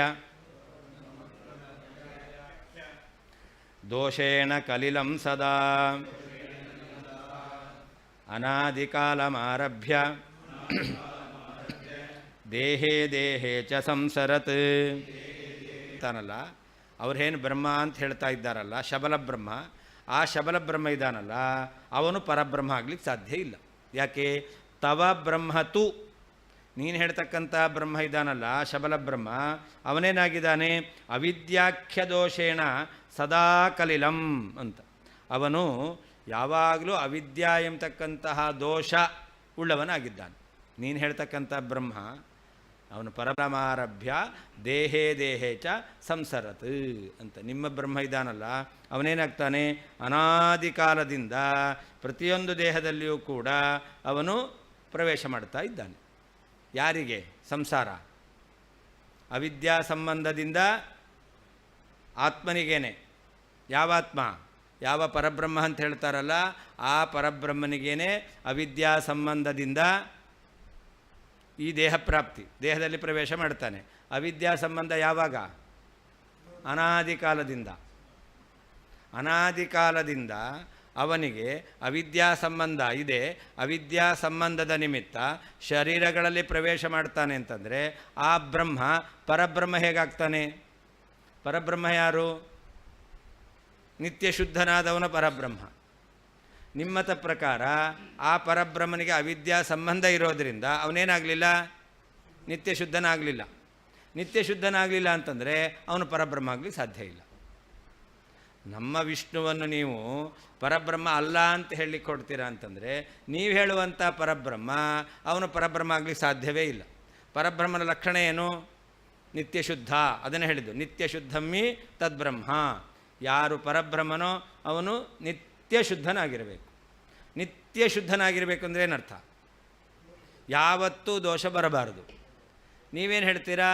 ಅನಾದಿ ಕಾಲದಿಂದ ಆ ಆತ್ಮನಿಗೆ ಜೀವಭಾವ ಪ್ರಾಪ್ತಿ ಇದೆ. ಜೀವಭಾವ ಪ್ರಾಪ್ತಿ ಅಂದರೆ ಏನರ್ಥ? ಶರೀರ ಪ್ರವೇಶ.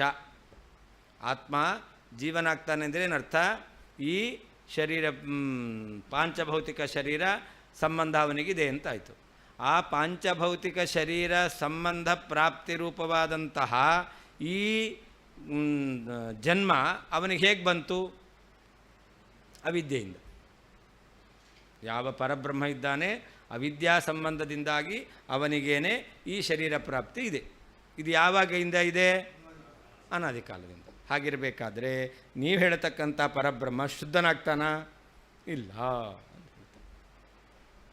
ತವ ನಿಮಗೆ ಅಥವಾ ನಿಮ್ಮ ಬ್ರಹ್ಮತು ಪರಬ್ರಹ್ಮನಾದರೂ, ಯಾರನ್ನು ಪರಬ್ರಹ್ಮ ಅಂತ ಕರೀತಾರೋ ಅವನಾದರೂ ಅವಿದ್ಯಾಖ್ಯ ದೋಷೇಣ, ಅವಿದ್ಯಾ ಎಂಬತಕ್ಕಂತಹ ದೋಷದಿಂದ ಸದಾ ಯಾವಾಗಲೂ ಕಲಿಲಂ ಕೊಳೆ ಉಳ್ಳವನೇ ಆಗಿದ್ದಾನೆ. ಅನಾದಿ ಕಾಲಂ ಆರಭ್ಯ, ಅನಾದಿ ಕಾಲದಿಂದ ಅವನು ದೇಹೇ ದೇಹೇ ಪ್ರತಿ ದೇಹದಲ್ಲಿ ಸಂಸರತೆ ಹೋಗುವವನಾಗಿದ್ದಾನೆ. ಪ್ರತಿ ಶರೀರದಲ್ಲಿ ಹೋಗುವವನಾದ್ದರಿಂದ ಏನಿದೆ? ಅವನಿಗೆ ಅವಿದ್ಯಾ ಸಂಬಂಧ ಇದೆ. ಅವಿದ್ಯಾ ಸಂಬಂಧ ಇದೆ ಅಂತಾದರೆ ನಿಮ್ಮ ಬ್ರಹ್ಮ ಏನಾಗಲ್ಲ? ಪರಬ್ರಹ್ಮ ಆಗಲಿಕ್ಕೆ ಸಾಧ್ಯ ಇಲ್ಲ. ಯಾಕೆ? ಅವನಲ್ಲಿ ದೋಷ ಇದೆ. ಅವಿದ್ಯಾ ಸಂಬಂಧ ರೂಪ ದೋಷ ಬಂತು. ಪರಬ್ರಹ್ಮ ಆಗಲಿಕ್ಕೆ ಸಾಧ್ಯವೇ ಇಲ್ಲ. ನಮ್ಮ ವಿಷ್ಣುವನ್ನು ನೀವು ಪರಬ್ರಹ್ಮ ಅಲ್ಲ ಅಂತ ಹೇಳ್ತೀರಾ ಅಂತಂದರೆ ನಿಮ್ಮ ಪರಬ್ರಹ್ಮ ಅವನು ಪರಬ್ರಹ್ಮ ಆಗಲಿಕ್ಕೆ ಸಾಧ್ಯವೇ ಇಲ್ಲ ಅಂತ ಹೇಳ್ತೀವಿ. ತವ ನಿಮ್ಮ ಬ್ರಹ್ಮತು ಬ್ರಹ್ಮನಾದರೂ ಅವಿದ್ಯಾಖ್ಯ ದೋಷೇಣ ಅಜ್ಞಾನ ಎಂಬತಕ್ಕಂತಹ ದೋಷದಿಂದ ಸದಾ ಯಾವಾಗಲೂ ಕಲಿಲಂ ಕೊಳೆ ಉಳ್ಳವನಾಗಿದ್ದಾನೆ. ಅನಾದಿ ಕಾಲಮಾರಭ್ಯ ಅನಾದಿ ಕಾಲದಿಂದ ಆರಂಭಿಸಿ ದೇಹೇ ದೇಹೇ ಒಂದೊಂದು ಶರೀರದಲ್ಲಿಯೂ ಕೂಡ ಸಂಸರತೆ ಪ್ರವೇಶ ಮಾಡುವವನಾದ್ದರಿಂದ ಅವನಿಗೆ ಅವಿದ್ಯಾ ಅಜ್ಞಾನ ಸಂಬಂಧ ಇದ್ದೇ ಇದೆ. ಸ್ವಾಭಿಮತ ಬ್ರಹ್ಮಣ ಪರಬ್ರಹ್ಮತಾಂ ಪ್ರಸಾದ್ಯ, ನಮಗೆ ಅಭಿಮತನಾಗಿರ್ತಕ್ಕಂತಹ ಅನಂತ ಕಲ್ಯಾಣ ಗುಣ ಪರಿಪೂರ್ಣ ಭಗವಾನ್ ಶಬ್ದವಾಚ್ಯನಾದಂತಹ ಪ್ರಭು ಅಂತ ಶಬ್ದವಾಚ್ಯನಾದಂತಹ ಪರಮಾತ್ಮ ಅವನು ಪರಬ್ರಹ್ಮ ಅಂತ ಸಾಧನೆ ಮಾಡಿದ್ರು ಎರಡು ಯುಕ್ತಿಯಿಂದ. ವಿಷ್ಣು ನಿತ್ಯಶುದ್ಧ ನಿತ್ಯಮುಕ್ತತ್ವಾತ್, ವಿಷ್ಣು ಪರಬ್ರಹ್ಮ ನಿತ್ಯ ಶುದ್ಧತ್ವಾತ್ ಅಂತ ಎರಡು ಯುಕ್ತಿಯಿಂದ. ಅಲ್ಲಿ ಬರ್ಬೋದು. ಯಾಕೆ? ನಿತ್ಯ ಮುಕ್ತತ್ವದಿಂದ ನಿತ್ಯ ಶುದ್ಧತ್ವವನ್ನು ಸಾಧನೆ ಮಾಡಿದ್ದೇವೆ. ನಿತ್ಯ ಮುಕ್ತತ್ವ ಸಾಧಿತ ನಿತ್ಯ ಶುದ್ಧತ್ವದಿಂದ ಅವನಲ್ಲಿ ಪರಬ್ರಹ್ಮತ್ವವನ್ನು ಸಾಧನೆ ಮಾಡೋದು. ಎಲ್ಲಿ? ಅದೇ ಮೊದಲು ನಾವು ಪರಬ್ರಹ್ಮ ಅಲ್ಲ ವಿಷ್ಣು ನಿತ್ಯ ಶುದ್ಧ ನಿತ್ಯ ಮುಕ್ತತ್ವಾತ್ ಅಂತ, ಇದು ಮೊದಲನೇ ಅನುಮಾನ. ಇವಾಗ ಏನು ಸಿದ್ಧ ಆಯ್ತು? ಈಗ ಈ ಅನುಮಾನದ ಏನು ಸಿದ್ಧ ಆಯಿತು? ವಿಷ್ಣು ನಿತ್ಯ ಶುದ್ಧ ಅಂತ ಸಿದ್ಧ ಆಯಿತು. ನಿತ್ಯ ಶುದ್ಧ ಅಂತ ಸಿದ್ಧ ಆದಮೇಲೆ ವಿಷ್ಣು ಪರಬ್ರಹ್ಮ ನಿತ್ಯ ಶುದ್ಧತ್ವಾತ್ ಅಂತ ಹೇಳ್ತಾರೆ. ಮೊದಲನೇ ಅನುಮಾನ ವಿಷ್ಣು ನಿತ್ಯ ಶುದ್ಧ ನಿತ್ಯ ಮುಕ್ತತ್ವಾತ್. ಎರಡನೇ ಅನುಮಾನ ವಿಷ್ಣು ಪರಬ್ರಹ್ಮ ನಿತ್ಯ ಶುದ್ಧತ್ವಾತ್ ಅಂತ. ಮೊದಲೇ ಹೇಳಲ್ಲ ನಾವು ವಿಷ್ಣು ಪರಬ್ರಹ್ಮ ನಿತ್ಯ ಶುದ್ಧತ್ವಾತ್ ಅಂತ ಮೊದಲು ಹೇಳಲ್ಲ. ಅವನನ್ನು ಮೊದಲು ನಿತ್ಯ ಮುಕ್ತ ಅಂತ ಸಾಧನೆ ಮಾಡ್ತೇವೆ. ನಿತ್ಯ ಮುಕ್ತನಾದ್ದರಿಂದ ಅವನು ನಿತ್ಯ ಶುದ್ಧನಾದ. ನಿತ್ಯ ಶುದ್ಧನಾದ್ದರಿಂದ ಪರಬ್ರಹ್ಮನಾಗ್ತಾನೆ.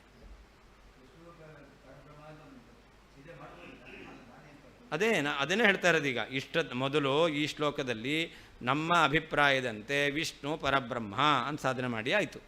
ಮಾಡಿ ಪರಾಭಿಮತ ಬ್ರಹ್ಮಣ ತದಭಾವಂ, ಅವರೇನು ಬ್ರಹ್ಮನನ್ನು ಶುದ್ಧ ಬ್ರಹ್ಮ ಅಂತ ಕರೀತಾರೆ ಅಥವಾ ಪರಬ್ರಹ್ಮ ಅಂತ ಕರೀತಾರೆ, ಅವನಲ್ಲಿ ಪರಬ್ರಹ್ಮತ್ವ ಬರಲ್ಲ. ನಮ್ಮ ಅಭಿಮತನಾದ ಬ್ರಹ್ಮ ಯಾರು? ವಿಷ್ಣುವೇ ಪರಬ್ರಹ್ಮ. ಅವನು ಪರಬ್ರಹ್ಮನಾಗ್ತಾನೆ ಅಂತ ಸಮರ್ಥನೆ ಮಾಡಿದ್ರು. ಅವರು ಹೇಳುವಂಥ ಪರಬ್ರಹ್ಮ ಇದ್ದಾನಲ್ಲ, ಅವನಿಗೆ ಪರಬ್ರಹ್ಮತ್ವ ಕೂಡಲ್ಲ. ಪರಾಭಿಮತ ಬ್ರಹ್ಮಣ ತದಭಾವಂ, ಪರಬ್ರಹ್ಮತ್ವ ಅದನ್ನು ಪರಪ್ರಕ್ರಿಯೆಯ ಏವ, ಅವರ ಪ್ರಕ್ರಿಯೆಯಿಂದಲೇ ಅವರು ಒಪ್ಪಿಕೊಂಡಿರ್ತಕ್ಕಂತಹ ನಿಯಮಗಳನ್ನಿಟ್ಟುಕೊಂಡೇ ಉಪಪಾದಯತಿ, ಅವನಿಗೆ ಪರಬ್ರಹ್ಮತ್ವ ಇಲ್ಲ ಅಂತ ಹೇಳ್ತಾ ಇದ್ದಾರೆ. ಅವರು ಹೇಳುವಂಥ ಪರಬ್ರಹ್ಮನಿಗೆ ಪರಬ್ರಹ್ಮತ್ವ ಒಪ್ಪಲಿಕ್ಕೆ ಬರಲ್ಲ. ಅವ್ರು ಯಾರಿಗೆ ಹೇಳ್ತಾರೋ ಅವನನ್ನು ಪರಬ್ರಹ್ಮ ಅಂತ ಕರೀಲಿಕ್ಕೆ ಬರಲ್ಲ.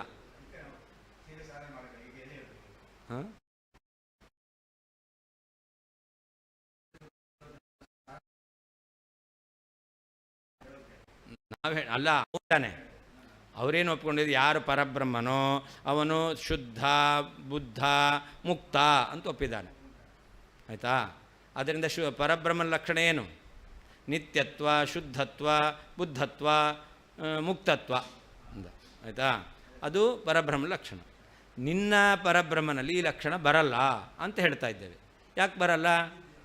ಅವಿದ್ಯಾ ಸಂಬಂಧ ಇದೆ. ಅವಿದ್ಯಾ ಸಂಬಂಧ ಇದ್ದ ಮೇಲೆ ಮುಕ್ತ ಹೇಗೆ?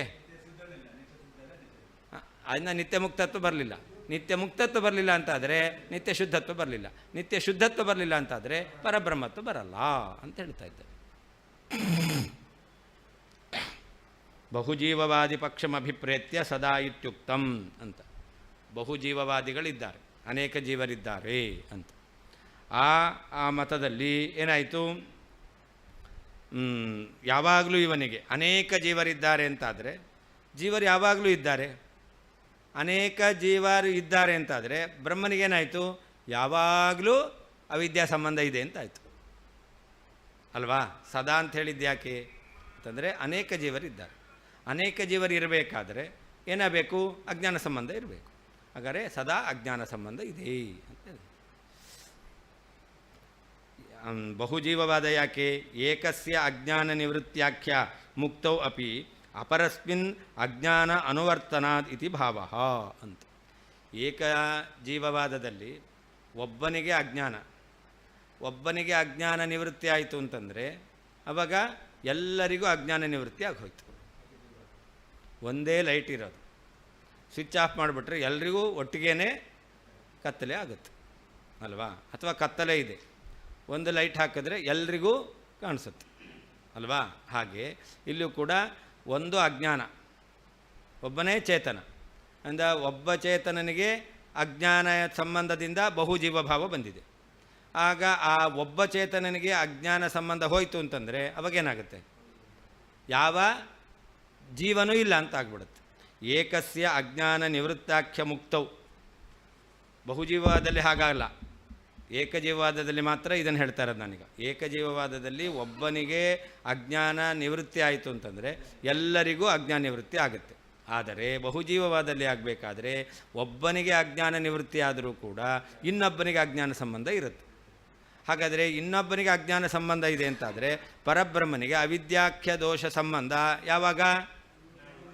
ಸದಾ ಇದೆ ಅಂತಾಯಿತು. ಅದನ್ನು ಹೇಳ್ತಾ ಇದ್ದಾರೆ. ಅವರಲ್ಲಿದೆ. ಅದರಲ್ಲಿ ಈಗ ಬಹುಜೀವವಾದವನ್ನಿಟ್ಟುಕೊಂಡು ಅವಿದ್ಯಾ ದೋಷ ಎಂಬತಕ್ಕಂಥದ್ದು ಬ್ರಹ್ಮನಿಗೆ ಯಾವಾಗಲೂ ಇದೆ ಅಂತ ಹೇಳ್ತಾ ಇದ್ದಾರೆ.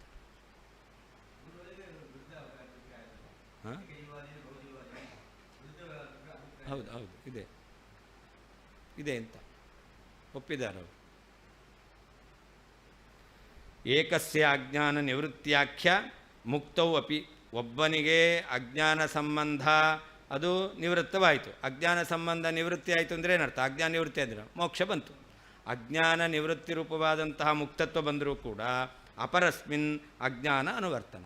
ಇನ್ನೊಬ್ಬ ಜೀವನಲ್ಲಿ ಅಜ್ಞಾನ ಇದ್ದೇ ಇರುತ್ತೆ. ಹಾಗಾದರೆ ಅಜ್ಞಾನ ಸಂಬಂಧ ಯಾರಿಗೆ? ಪರಬ್ರಹ್ಮನಿಗೆ ಯಾವಾಗಲೂ ಅಜ್ಞಾನ ಸಂಬಂಧ ಇದೆ ಅಂತ ಆಯಿತು. ಅತಯೇವ ಭವಪಂಕೇನ ಮಲಿನಂ ಅಂತ ಬ್ರಹ್ಮ ಇದಾನಲ್ಲ. ಹಾಂ, ಇಲ್ಲಿ ಯಾವಾಗಲೂ ಆತ್ಮನಿಗೆ ಅವಿದ್ಯಾದೋಷ ಸಂಬಂಧ ಇದೆ ಅಂತ ಹೇಳಿದ್ರು. ಯಾವಾಗಲೂ ಇದೆ ಅಂತ ಯಾಕೆ ಹೇಳಿದ್ದು? ಅದು ಹೇಗೆ ಅಂತಂದರೆ ಇದು ಬಹುಜೀವವಾದ ಪಕ್ಷದಲ್ಲಿ ಹೇಳಿದ್ದು ಅಂತ. ಯಾಕೆ? ಏಕಜೀವವಾದದಲ್ಲಿ ಆಗಬೇಕಾದ್ರೆ ಒಬ್ಬನಿಗೆ ಅಜ್ಞಾನ ಸಂಬಂಧ ಹೋಯಿತು ಅಂದರೆ ಆವಾಗ ಏಕಜೀವವಾದ ಅಜ್ಞಾನ ಎಲ್ರಿಗೂ ನಿವೃತ್ತಿ ಆಯಿತು. ಬಹುಜೀವವಾದದಲ್ಲಿ ಆಗಬೇಕಾದ್ರೆ ಒಬ್ಬನಿಗೆ ಅಜ್ಞಾನ ಸಂಬಂಧ ಹೋದರೂ ಕೂಡ ಇನ್ನೊಬ್ಬ ಜೀವ ಇದ್ದಾನೆ, ಅಜ್ಞಾನ ಸಂಬಂಧ ಇದ್ದೇ ಇದೆ.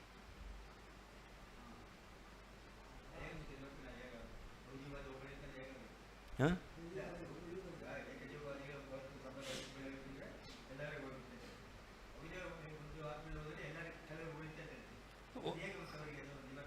ಯಾರು ಸಾಧನೆ ಮಾಡ್ತಾರೋ ಅಹಂ ಬ್ರಹ್ಮಾಸ್ಮಿ ಅಂತ ಸಾಕ್ಷಾತ್ಕಾರ ಯಾರಿಗಾಯಿತೋ ಅವನಿಗೆ ಮಾತ್ರ ಮೋಕ್ಷ.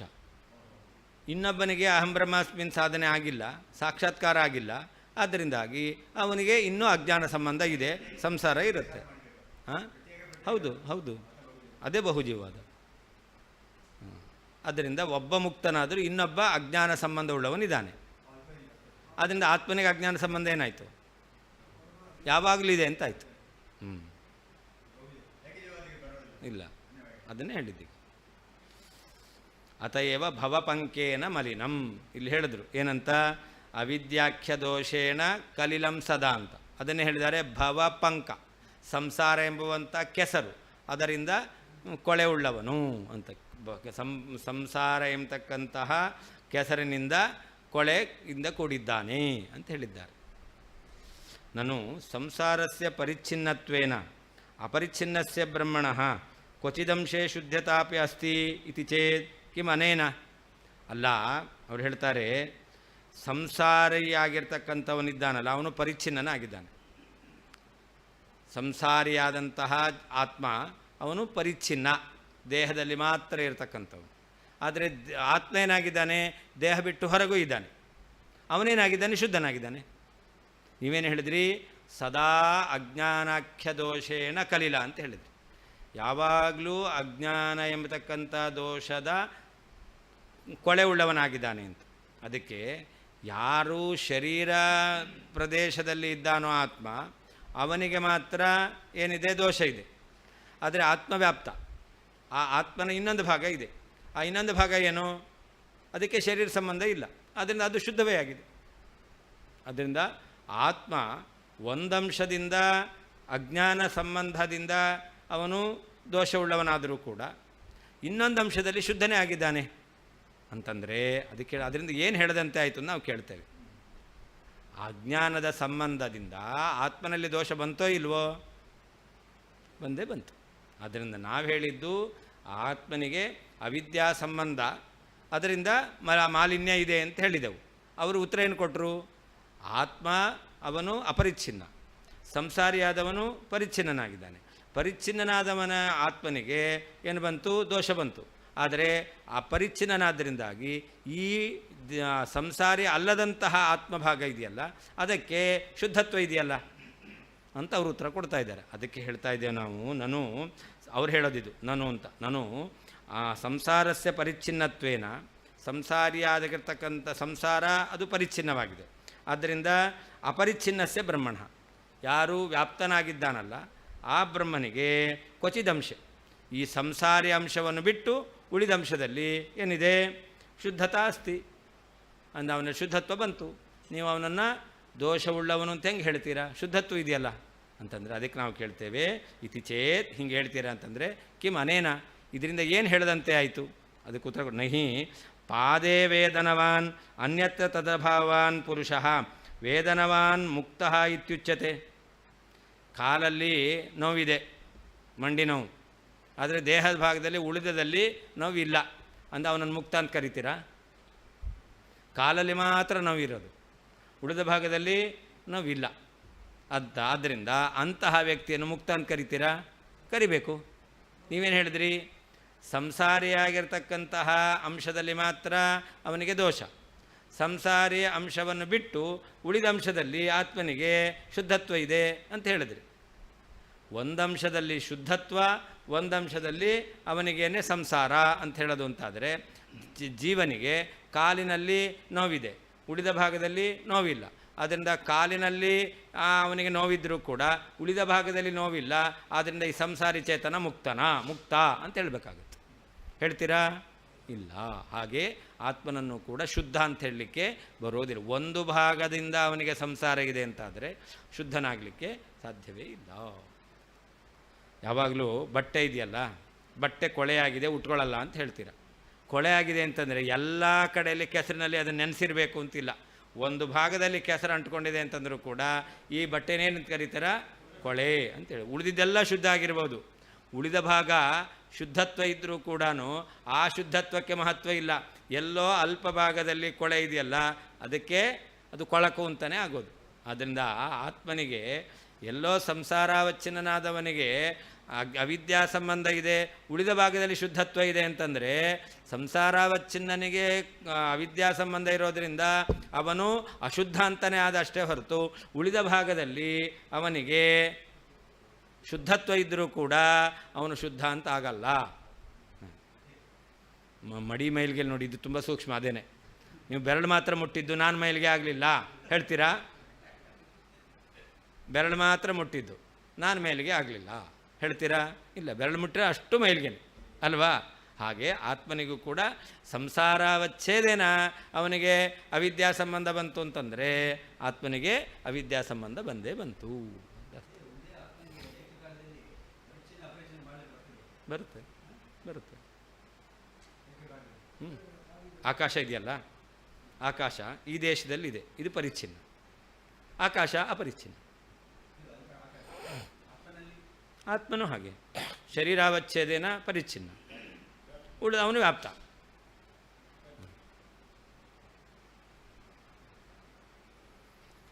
ನಹಿ ಪಾದೇ ವೇದನವಾನ್ ಅನ್ಯತ್ತ ತದಭಾವಾನ್ ಪುರುಷಃ ವೇದನಾನ್ ಮುಕ್ತಃ. ಪಾದದಲ್ಲಿ ನೋವಿದೆ, ಉಳಿದ ಭಾಗದಲ್ಲಿ ನೋವಿಲ್ಲ. ಅವನೇನು ಹೇಳಬೇಕು? ನೋವಿಲ್ಲದವನು ಅಂತ ಹೇಳಬೇಕು ನೀವು. ಯಾಕೆ ಬೇರೆ ಕಡೆ ಇಲ್ವಲ್ಲ ಅಂತ ಹೇಳ್ತಾರಾ? ಇಲ್ಲವೇ ಇಲ್ಲ. ಅನ್ಯಥಾ ತಾರ್ಕಿಕ ಮತೆ ವ್ಯಾಪ್ತತ್ವೇನ ಅಭಿಮತ ಜೀವಾನಾಂ ಕ್ವಚಿತ್ ದೇಹವತ್ವ ಮಾತ್ರೇಣ ಕಥಂ ಬದ್ಧತಾ ಅಂತ. ಅಷ್ಟೇ ಅಲ್ಲ, ತಾರ್ಕಿಕ ಮತ ಪ್ರಕಾರ ಆತ್ಮವ್ಯಾಪ್ತ. ಯಾರು? ತಾರ್ಕಿಕ ಮತ ಪ್ರಕಾರ ಜೀವಾತ್ಮನೂ ಕೂಡ ವ್ಯಾಪ್ತ. ಅವರ ಮತ ಪ್ರಕಾರ ವ್ಯಾಪ್ತತ್ವೇನ ಅಭಿಮತ ಜೀವಾನ, ಜೀವರೇನಾಗಿದ್ದಾರೆ? ವ್ಯಾಪ್ತರಾಗಿದ್ದಾರೆ. ಹಾಗಾದರೆ ಜೀವರು ಶರೀರದಲ್ಲಿ ಮಾತ್ರ ಬಂಧವುಳ್ಳವರಾಗಿದ್ದಾರೆ. ವ್ಯಾಪ್ತರಾದ್ದರಿಂದ ಉಳಿದ ಕಡೆಯಲ್ಲಿ ಅವರಿಗೇನಿಲ್ಲ, ಬದ್ಧತ್ವ ಇಲ್ಲ. ಆದ್ದರಿಂದ ಆ ಜೀವ ಬದ್ಧ ಅಂತ ಹೇಳದೆ ಹೋಗಬೇಕಾದಿತ್ತು. ಶರೀರದಲ್ಲಿ ಮಾತ್ರ ಜೀವನಿಗೆ ಬಂಧ ಇದೆ, ಆತ್ಮವ್ಯಾಪ್ತ. ಶರೀರವನ್ನು ಬಿಟ್ಟು ಉಳಿದ ಕಡೆ ಆತ್ಮ ಇದ್ದಾನೆ, ಅಲ್ಲೇನಿಲ್ಲ, ಬಂಧ ಇಲ್ಲ. ಹಾಗಾದರೆ ಜೀವನಿಗೆ ಬದ್ಧತ್ವ ಬರದೇ ಹೋಗಬೇಕಾದಿತ್ತು. ಏಕಮತೆ ವ್ಯಾಪ್ತತ್ವೇನ ಅಭಿಮತ ಜೀವಾನ, ವ್ಯಾಪ್ತನಾಗಿದ್ದಾನೆ ಎಂಬುದಾಗಿ ಅವರು ಹೇಳ್ತಕ್ಕಂಥ ಜೀವನಿಗೆ ಕ್ವಚಿತ್ ದೇಹವತ್ವ ಮಾತ್ರೇಣ, ಕೇವಲ ಈ ಭಾಗದಲ್ಲಿ ಬದ್ಧತ್ವ ಇಲ್ಲ ಅಂತ ಬೇಕಾದೀತು. ತದ್ಬ್ರಹ್ಮತ್ವೇನ ತತ್ ಬ್ರಹ್ಮತ್ವೇನ ಪರಾಭಿಮತ ಚೈತನ್ಯಂ ಅಂತ ಮುಂದೆ ಅಲ್ಲಿದೆ.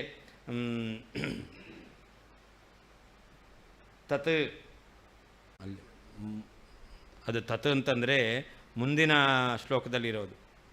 ಜೀವಚೈತನ್ಯಮೇವ ತತ್ ಅಂತಿದೆ.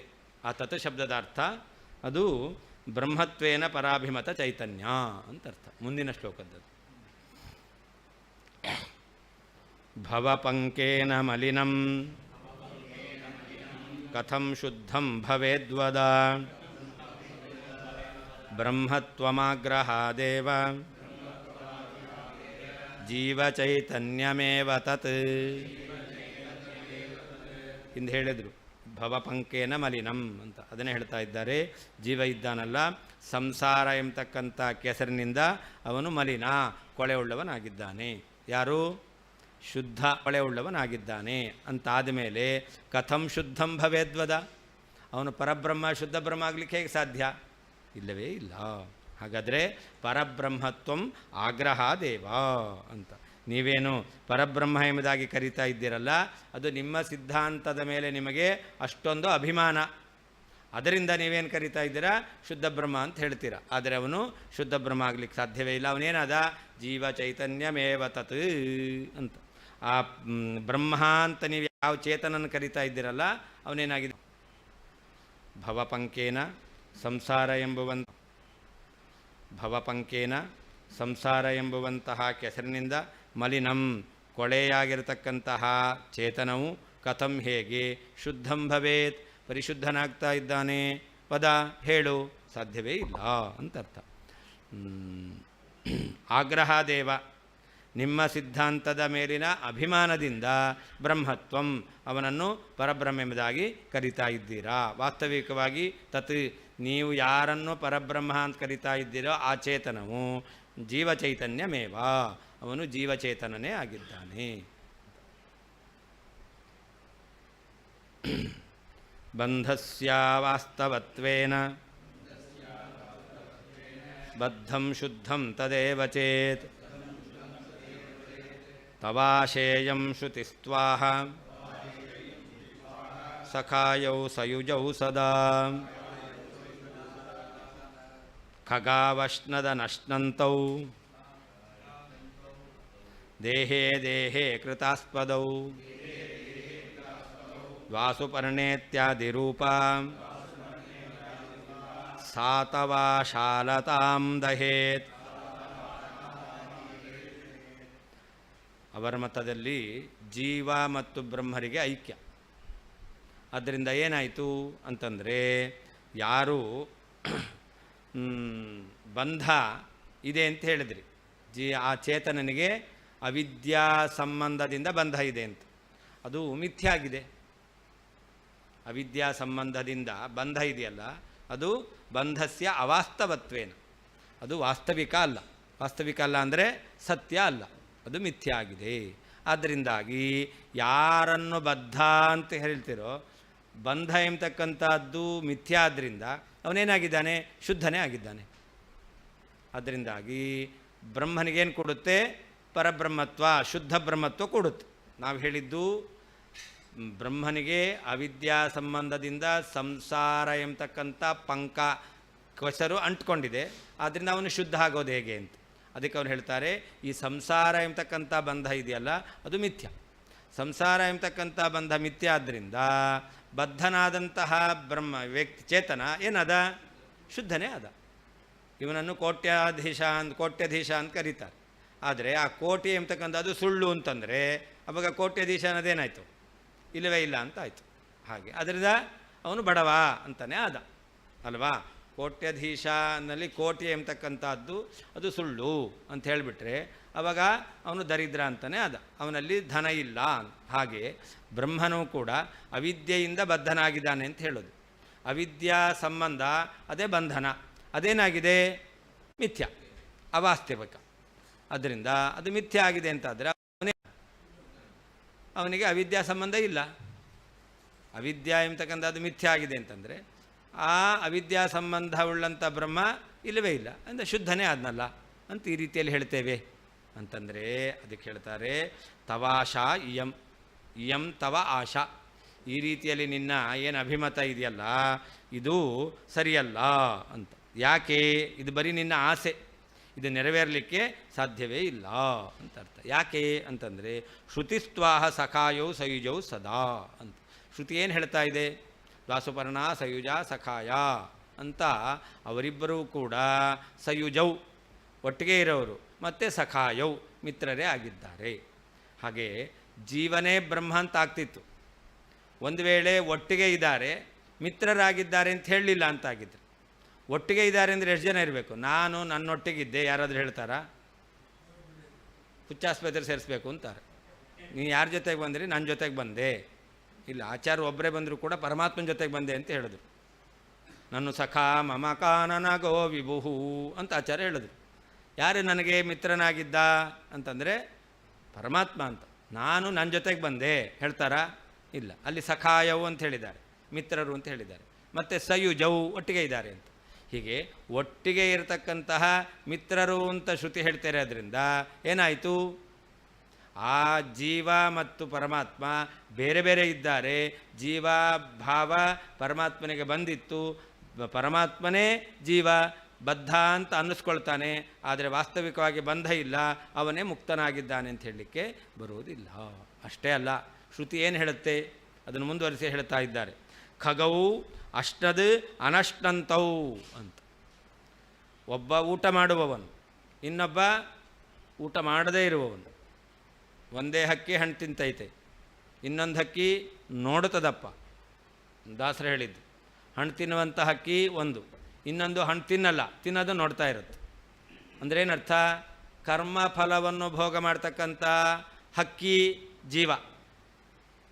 ಕರ್ಮಫಲ ಜೀವ ಅನುಭವಿಸ್ತಾ ಇದ್ದರೆ ತಾನು ಕರ್ಮಫಲ ಅನುಭವಿಸ್ತೇನೆ, ನೋಡೋವನು ಸಾಕ್ಷಿ ಪರಮಾತ್ಮ. ಆದ್ದರಿಂದ ಇಬ್ಬರು ಖಗವು ಪಕ್ಷಿಗಳಿದೆ. ಯಾವ ಪಕ್ಷಿ? ಜೀವ ಪಕ್ಷಿ, ಪರಮಾತ್ಮ ಪಕ್ಷಿ ಅಂತ.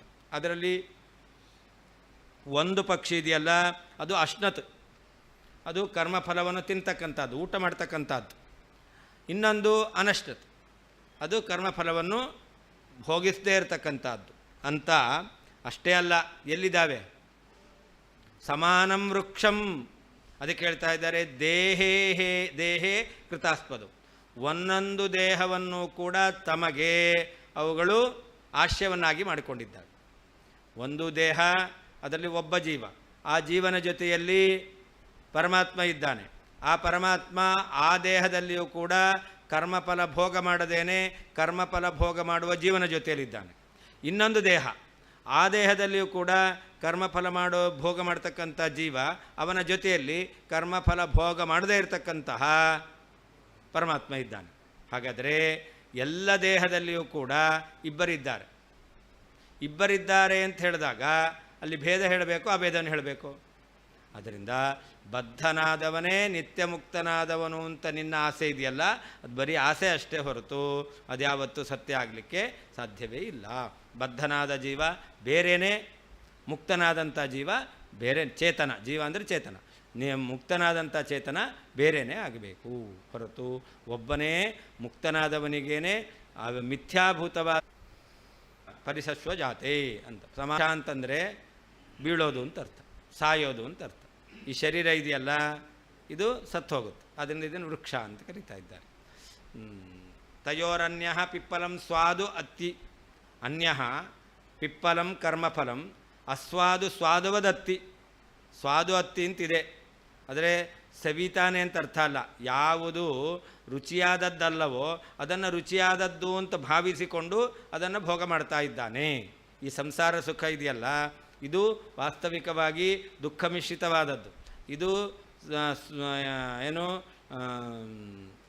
ಸ್ವಾದು ಅಲ್ಲ, ಇದು ಸ್ವಾದು ಅಲ್ಲ. ಸ್ವಾದು ಯಾವುದು? ದುಃಖ ಅಮಿಶ್ರಿತವಾಗಿರ್ತಕ್ಕಂಥದ್ದೇ ಸ್ವಾದು ಆಗಬೇಕು.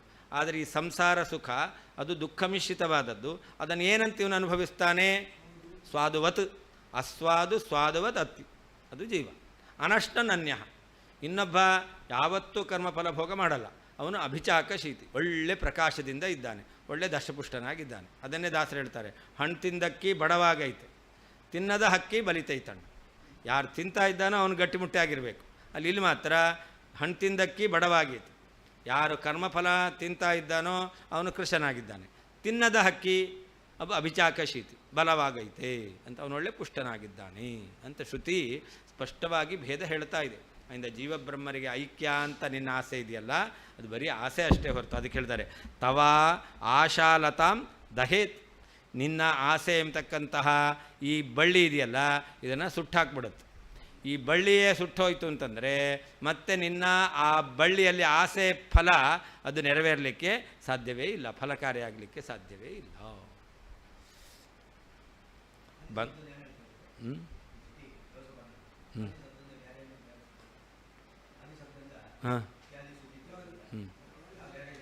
ಅಲ್ಲಿ ಜೀವ ಆತ್ಮ ಎಂಬತಕ್ಕಂತಹ ಎರಡು ಆತನ ಇದೆ ಎಂಬುದಾಗಿ ಮುಂದೆ ಉದಾಹರಣೆ ಮಾಡ್ತಾರೆ. ಬೇರೆ ಶ್ರುತಿನೂ ಇದೆ. ಅಂದರೆ ಏನು, ಜೀವ ಅಂತಂದರೆ ಅವನು ಅಸ್ವತಂತ್ರನಾದವನು, ದುಃಖ ಸಂಬಂಧವುಳ್ಳವನು ಅಂತ ಜೀವ ಅಂತ. ದೌ ಆತ್ಮಾನು, ಇಬ್ಬರೂ ಆತ್ಮರಿದ್ದಾರೆ ಅಂತ. ಅದರಲ್ಲಿ ಒಬ್ಬ ಆ ಬದ್ಧನಾದ ಆತ್ಮ, ಇನ್ನೊಬ್ಬ ಬಂಧರಹಿತನಾದ ಆತ್ಮ ಅಂತ. ಈ ರೀತಿಯಲ್ಲಿ ಬೇರೆ ಶ್ರುತಿಗಳಿದೆ.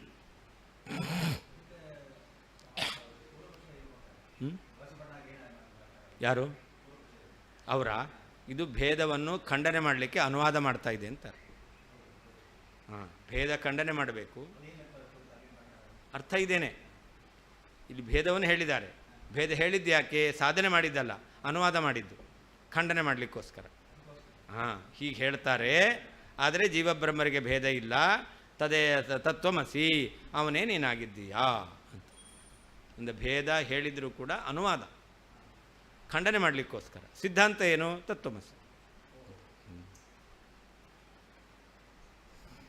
ಬಂಧಸ್ಯ, ಬಂಧವು ಅವಾಸ್ತವತ್ವೇನ ಕಲ್ಪಿತವಾದ್ದರಿಂದ, ಮಿಥ್ಯಾವಾದ್ದರಿಂದ, ಯತ್ ಯಾವುದು ಬದ್ಧಂ ಸಂಸಾರ ಬಂಧನಕ್ಕೆ ಒಳಪಟ್ಟಿದೆಯೋ ತದೇವ ಆಚೇತನವೇ ಶುದ್ಧಂ ಪರಬ್ರಹ್ಮನೂ ಆಗಿದ್ದಾನೆ.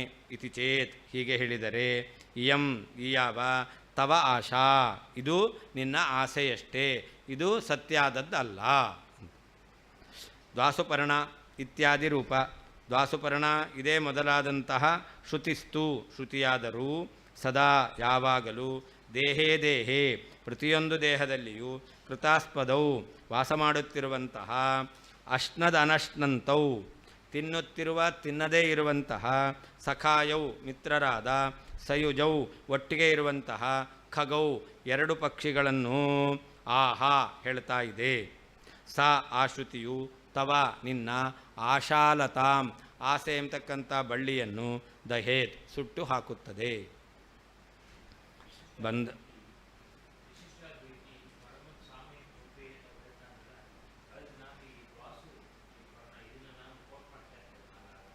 ಅಲ್ಲಲ್ಲ, ಇದು ಪರಮಂ ಸಾಮ್ಯಮಪೈತೆ ಅನ್ನೋದು ಇದಕ್ಕೆ ಹೇಳಲ್ಲ. ಅಂದರೆ ಅದಕ್ಕೆ ಏನು ಆನಂದಸ್ಯ ಮೀಮಾಗಂಸಾ ಭವತಿ ಅಂತ ಅಲ್ಲಿ ಪರಮಸಾಮ್ಯ ಇಲ್ಲ, ಆನಂದ ತಾರತಮ್ಯ ಶ್ರುತಿ ಹೇಳಿದೆ ಅಂತ ಅದನ್ನು ಉತ್ತರ ಕೊಡ್ತೇವೆ. ಇದಲ್ಲ, ಇದು ದ್ವಾಸುಪರ್ಣ ಸಯುಜ ಸಕಾಯ ಅಂತ ಭೇದವನ್ನು ಹೇಳಿದ್ದು. ಅದರಿಂದ ಸಾಮ್ಯ ಇರಬೇಕಾದ್ರೆ ಭೇದ ಇರಲೇಬೇಕು. ಸಾಮ್ಯ ಇರಬೇಕಾದ್ರೆ ಭೇದ ಇರಲೇಬೇಕು. ಅದರಿಂದ ಭೇದವನ್ನು ಒಪ್ಪಿ ಸಾಮ್ಯವನ್ನು ಒಪ್ತಾರೆ. ಸಾಮ್ಯ ಸರಿಯಲ್ಲ ಅಂತ ಆನಂದಸ್ಯ ಮೀಮಾಂಸಾ ಭವತಿ ಅಂಥೇಳಿ ಮುಕ್ತರಿಗೆ ಆನಂದ ತಾರತಮ್ಯವನ್ನು ಹೇಳಿದ್ದಾರೆ. ಅಂದರೆ ಸಾಮ್ಯ ಇಲ್ಲ ಅಂತ. ಬಂಧಸ್ಯ, ಬಂಧ ಸಂಸಾರ ಬಂಧವು ಅವಾಸ್ತವತ್ವೇನ ಅಜ್ಞಾನ ಕಲ್ಪಿತವಾದ್ದರಿಂದ ಯತ್ ಯಾವ ಚೇತನವು ಬದ್ಧಂ ಬಂಧನಕ್ಕೆ ಒಳಗಾಗಿದೆಯೋ ತದೇವ ಆ ಚೇತನವೇ ಶುದ್ಧಂ ಪರಬ್ರಹ್ಮನೂ ಆಗಿದ್ದಾನೆ. ಇತಿ ಚೇತ್, ಹೀಗೆ ಹೇಳಿದರೆ, ಇಯಂ ಯಾವ ನಿನ್ನ ಆಸೆಯು ತವಾಶ ನಿನ್ನ ಆಸೆಯಷ್ಟೇ. ಈ ವಿಷಯ ಆಸೆ, ಅದರ ಸತ್ಯ ಆಗಲಿಕ್ಕೆ ಸಾಧ್ಯವೇ ಇಲ್ಲ. ಯಾಕೆ? ದ್ವಾಸುಪರ್ಣ ಇತ್ಯಾದಿ ರೂಪ. ದ್ವಾಸುಪರ್ಣ ಇತ್ಯಾದಿ ಇವೇ ಮೊದಲಾದ ಶ್ರುತಿಸ್ತು ವೇದವಾಕ್ಯಗಳಾದರೂ ಸದಾ ಯಾವಾಗಲೂ ದೇಹೇ ದೇಹೇ ಪ್ರತಿಯೊಂದು ಶರೀರದಲ್ಲಿಯೂ ಕೃತಾಸ್ಪದೌ ಆಶ್ರಯವನ್ನು ಹೊಂದಿರುವ ವಾಸ ಮಾಡುತ್ತಿರುವಂತಹ ಅಶ್ನದನಷ್ಟಂತೌ ಕರ್ಮಫಲವನ್ನು ಭೋಗ ಮಾಡುವ ಕರ್ಮಫಲವನ್ನು ಭೋಗ ಮಾಡದೇ ಇರುವಂತಹ ಸಖಾಯೌ ಮಿತ್ರರಾಗಿರುವ ಸಯುಜೌ ಒಟ್ಟಿಗೆ ಇರುವಂತಹ ಖಗೌ ಎರಡು ಪಕ್ಷಿಗಳನ್ನು ಆಹಾ ಹೇಳ್ತಾ ಇದೆ. ಸಾ ಆ ಶ್ರುತಿಯು ತವ ನಿನ್ನ ಆಶಾಲತಾಂ ಆಶೆ ಎಂಬತಕ್ಕಂಥ ಬಳ್ಳಿಯನ್ನು, ಜೀವ ಪರಮಾತ್ಮ ಒಂದೇ, ಶುದ್ಧ ಬ್ರಹ್ಮನಿಗೆ ಆ ಸಂಸಾರ ಎಂಬತಕ್ಕಂಥದ್ದು ಕಾಲ್ಪನಿಕ, ಆದ್ದರಿಂದಾಗಿ ಶುದ್ಧನೇ ಆಗಿದ್ದಾನೆ ಎಂಬತಕ್ಕಂತಹ ಆಸೆಯನ್ನು, ಆಸೆ ಎಂಬತಕ್ಕಂಥ ಬಳ್ಳಿಯನ್ನು ದಹೇತ್ ಸುಟ್ಟು ಹಾಕುತ್ತದೆ.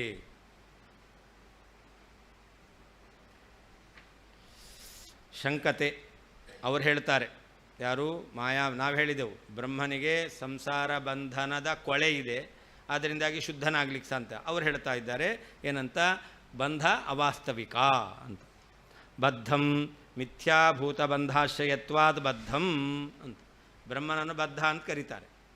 ಯಾಕೆ ಬದ್ಧ ಅಂದರೆ ಬಂಧನಕ್ಕೆ ಆಶ್ರಯನಾಗಿದ್ದಾನೆ. ಆದರೆ ಬಂಧ ಇದೆಯಲ್ಲ ಮಿಥ್ಯಾಭೂತ ಬಂಧ. ಆ ಬಂಧ ಎಂಬತಕ್ಕಂಥದ್ದು ಇದು ವ್ಯಾವಹಾರಿಕ ಮಿಥ್ಯ. ಮಿಥ್ಯಾಭೂತವಾದಂತಹ ಬಂಧಕ್ಕೆ ಆಶ್ರಯನಾದ್ದರಿಂದ ಅವನನ್ನು ಬದ್ಧ ಅಂತ ಕರೀತಾರೆ. ವಸ್ತುಸ್ಥಿತಿ ಏನು? ವಸ್ತುಸ್ಥಿತಿಂ ಅಪೇಕ್ಷಾ ಶುದ್ಧಂಚ, ವಾಸ್ತವಿಕವಾಗಿ ಅವನಲ್ಲಿ ಶುದ್ಧತ್ವವೇ ಇರೋದು. ಇವನು ಕೋಟ್ಯಧೀಶ ಅಂತ ಹೇಳಿದ್ರು. ಕೋಟ್ಯಧೀಶ ಅನ್ನೋದು ಕಾಲ್ಪನಿಕ, ವಾಸ್ತವಿಕವಾಗಿ ಅವನಲ್ಲಿ ಕೋಟಿ ಇಲ್ಲವೇ ಇಲ್ಲ. ಅದು ಹಾಗಾದರೆ ಕೋಟ್ಯಧೀಶ ಅಂತ ಹೇಳಿದ್ದು ಅದು ಕಾಲ್ಪನಿಕ, ಅವನು ವಾಸ್ತವಿಕವಾಗಿ ದರಿದ್ರ. ಹಾಗೆ ಬ್ರಹ್ಮನಿಗೂ ಕೂಡ ಸಂಸಾರ ಎಂಬತಕ್ಕಂಥದ್ದು ಮಿಥ್ಯಾಭೂತವಾದದ್ದು, ಅಜ್ಞಾನ ಕಲ್ಪಿತವಾದದ್ದು, ಅದು ಇಲ್ಲ. ಸುಮ್ಮನೆ ಬದ್ಧ ಅಂತ ಹೇಳೋದು. ವಾಸ್ತವಿಕವಾಗಿ ಅವನು ಶುದ್ಧನೇ ಆಗಿದ್ದಾನೆ. ತದೇವ ಸಂಸಾರಿ ಚೈತನ್ಯಮೇವ ಅಂತ. ಆದ್ದರಿಂದ ಯಾರು ಬಂಧ ಅಂತ ಬದ್ಧನಾಗಿದ್ದಾನೆ ಅಂತ ಹೇಳ್ತಾರಲ್ಲ, ಆ ಸಂಸಾರಿ ಚೇತನನೇನಾಗಿದ್ದಾನೆ? ಶುದ್ಧನಾಗಿದ್ದಾನೆ. ಅಲ್ಲ, ಬದ್ಧನಾದವನು ಶುದ್ಧ ಆಗೋದು ಹೇಗೆ? ಬಂಧ ಎಂಬತಕ್ಕಂಥದ್ದು ಕಾಲ್ಪನಿಕ, ಮಿಥ್ಯಾಭೂತವಾದದ್ದು. ಆದ್ದರಿಂದ ಸಂಸಾರಿ ಚೇತನನಲ್ಲಿಯೂ ಕೂಡ ಶುದ್ಧತ್ವವೇ ಇದೆ ಅಂತ. ಉತ್ತರ ಹೇಳ್ತಾ ಇದ್ದಾರೆ, ತವ ಇಯಂ ಆಶಾ ಅಂತ. ಇಯಂ ಅಂದರೆ ಏನರ್ಥ? ಏಕಸ್ಯೈವ ಬದ್ಧತ್ವ ಶುದ್ಧತ್ವ ಸಂಪಾದನ ರೂಪ ತವ ಆಶಾ ಅಂತ ಅರ್ಥ. ಒಬ್ಬನೇ ಬದ್ಧನು, ಅವನೇ ಶುದ್ಧನು ಎಂಬುದಾಗಿ ನಾವು ಕೂಡಿಸ್ತೇವೆ ಅಂತ ನೀವು ಹೇಳ್ತಾ ಇದ್ದೀರಲ್ಲ, ಈ ಆಸೆ ಅಂತ ಅರ್ಥ. ಒಬ್ಬನಲ್ಲಿ ಬದ್ಧತ್ವವು ಕೂಡುತ್ತೆ, ಅವನಿಗೆ ಶುದ್ಧತ್ವವು ಕೂಡುತ್ತೆ ಅಂತ ನೀವು ಹೇಳ್ತಕ್ಕಂತಹ ಈ ಪ್ರತಿಪಾದನೆ ಮಾಡ್ತಕ್ಕಂತಹ ನಿನ್ನ ಆಸೆ ಇದೆಯಲ್ಲ, ಅದು ಅಂತ. ಆಶಾ ಇತ್ಯನೇನ ಆಶಾ ಮಾತ್ರಮಿದಂ ಅಂತ ಅಲ್ಲಷ್ಟೇ ಇದೆ. ಏನಂತ? ತವಾಶಾ ಇಯಂ ಅಂತಿದೆ. ಅಂದರೆ ಇದು ಆಸೆ ಮಾತ್ರ, ಇದು ಯಾವತ್ತೂ ಕೂಡ ಸತ್ಯ ಆಗಲಿಕ್ಕೆ ಸಾಧ್ಯ ಇಲ್ಲ. ಗಾಳಿಗೋಪರ ಅಂತ ಹೇಳ್ತೇವಲ್ಲ ಹಾಗೆ, ಹಗಲುಗನಸು ಅದೆಲ್ಲ ಹಾಗೆ.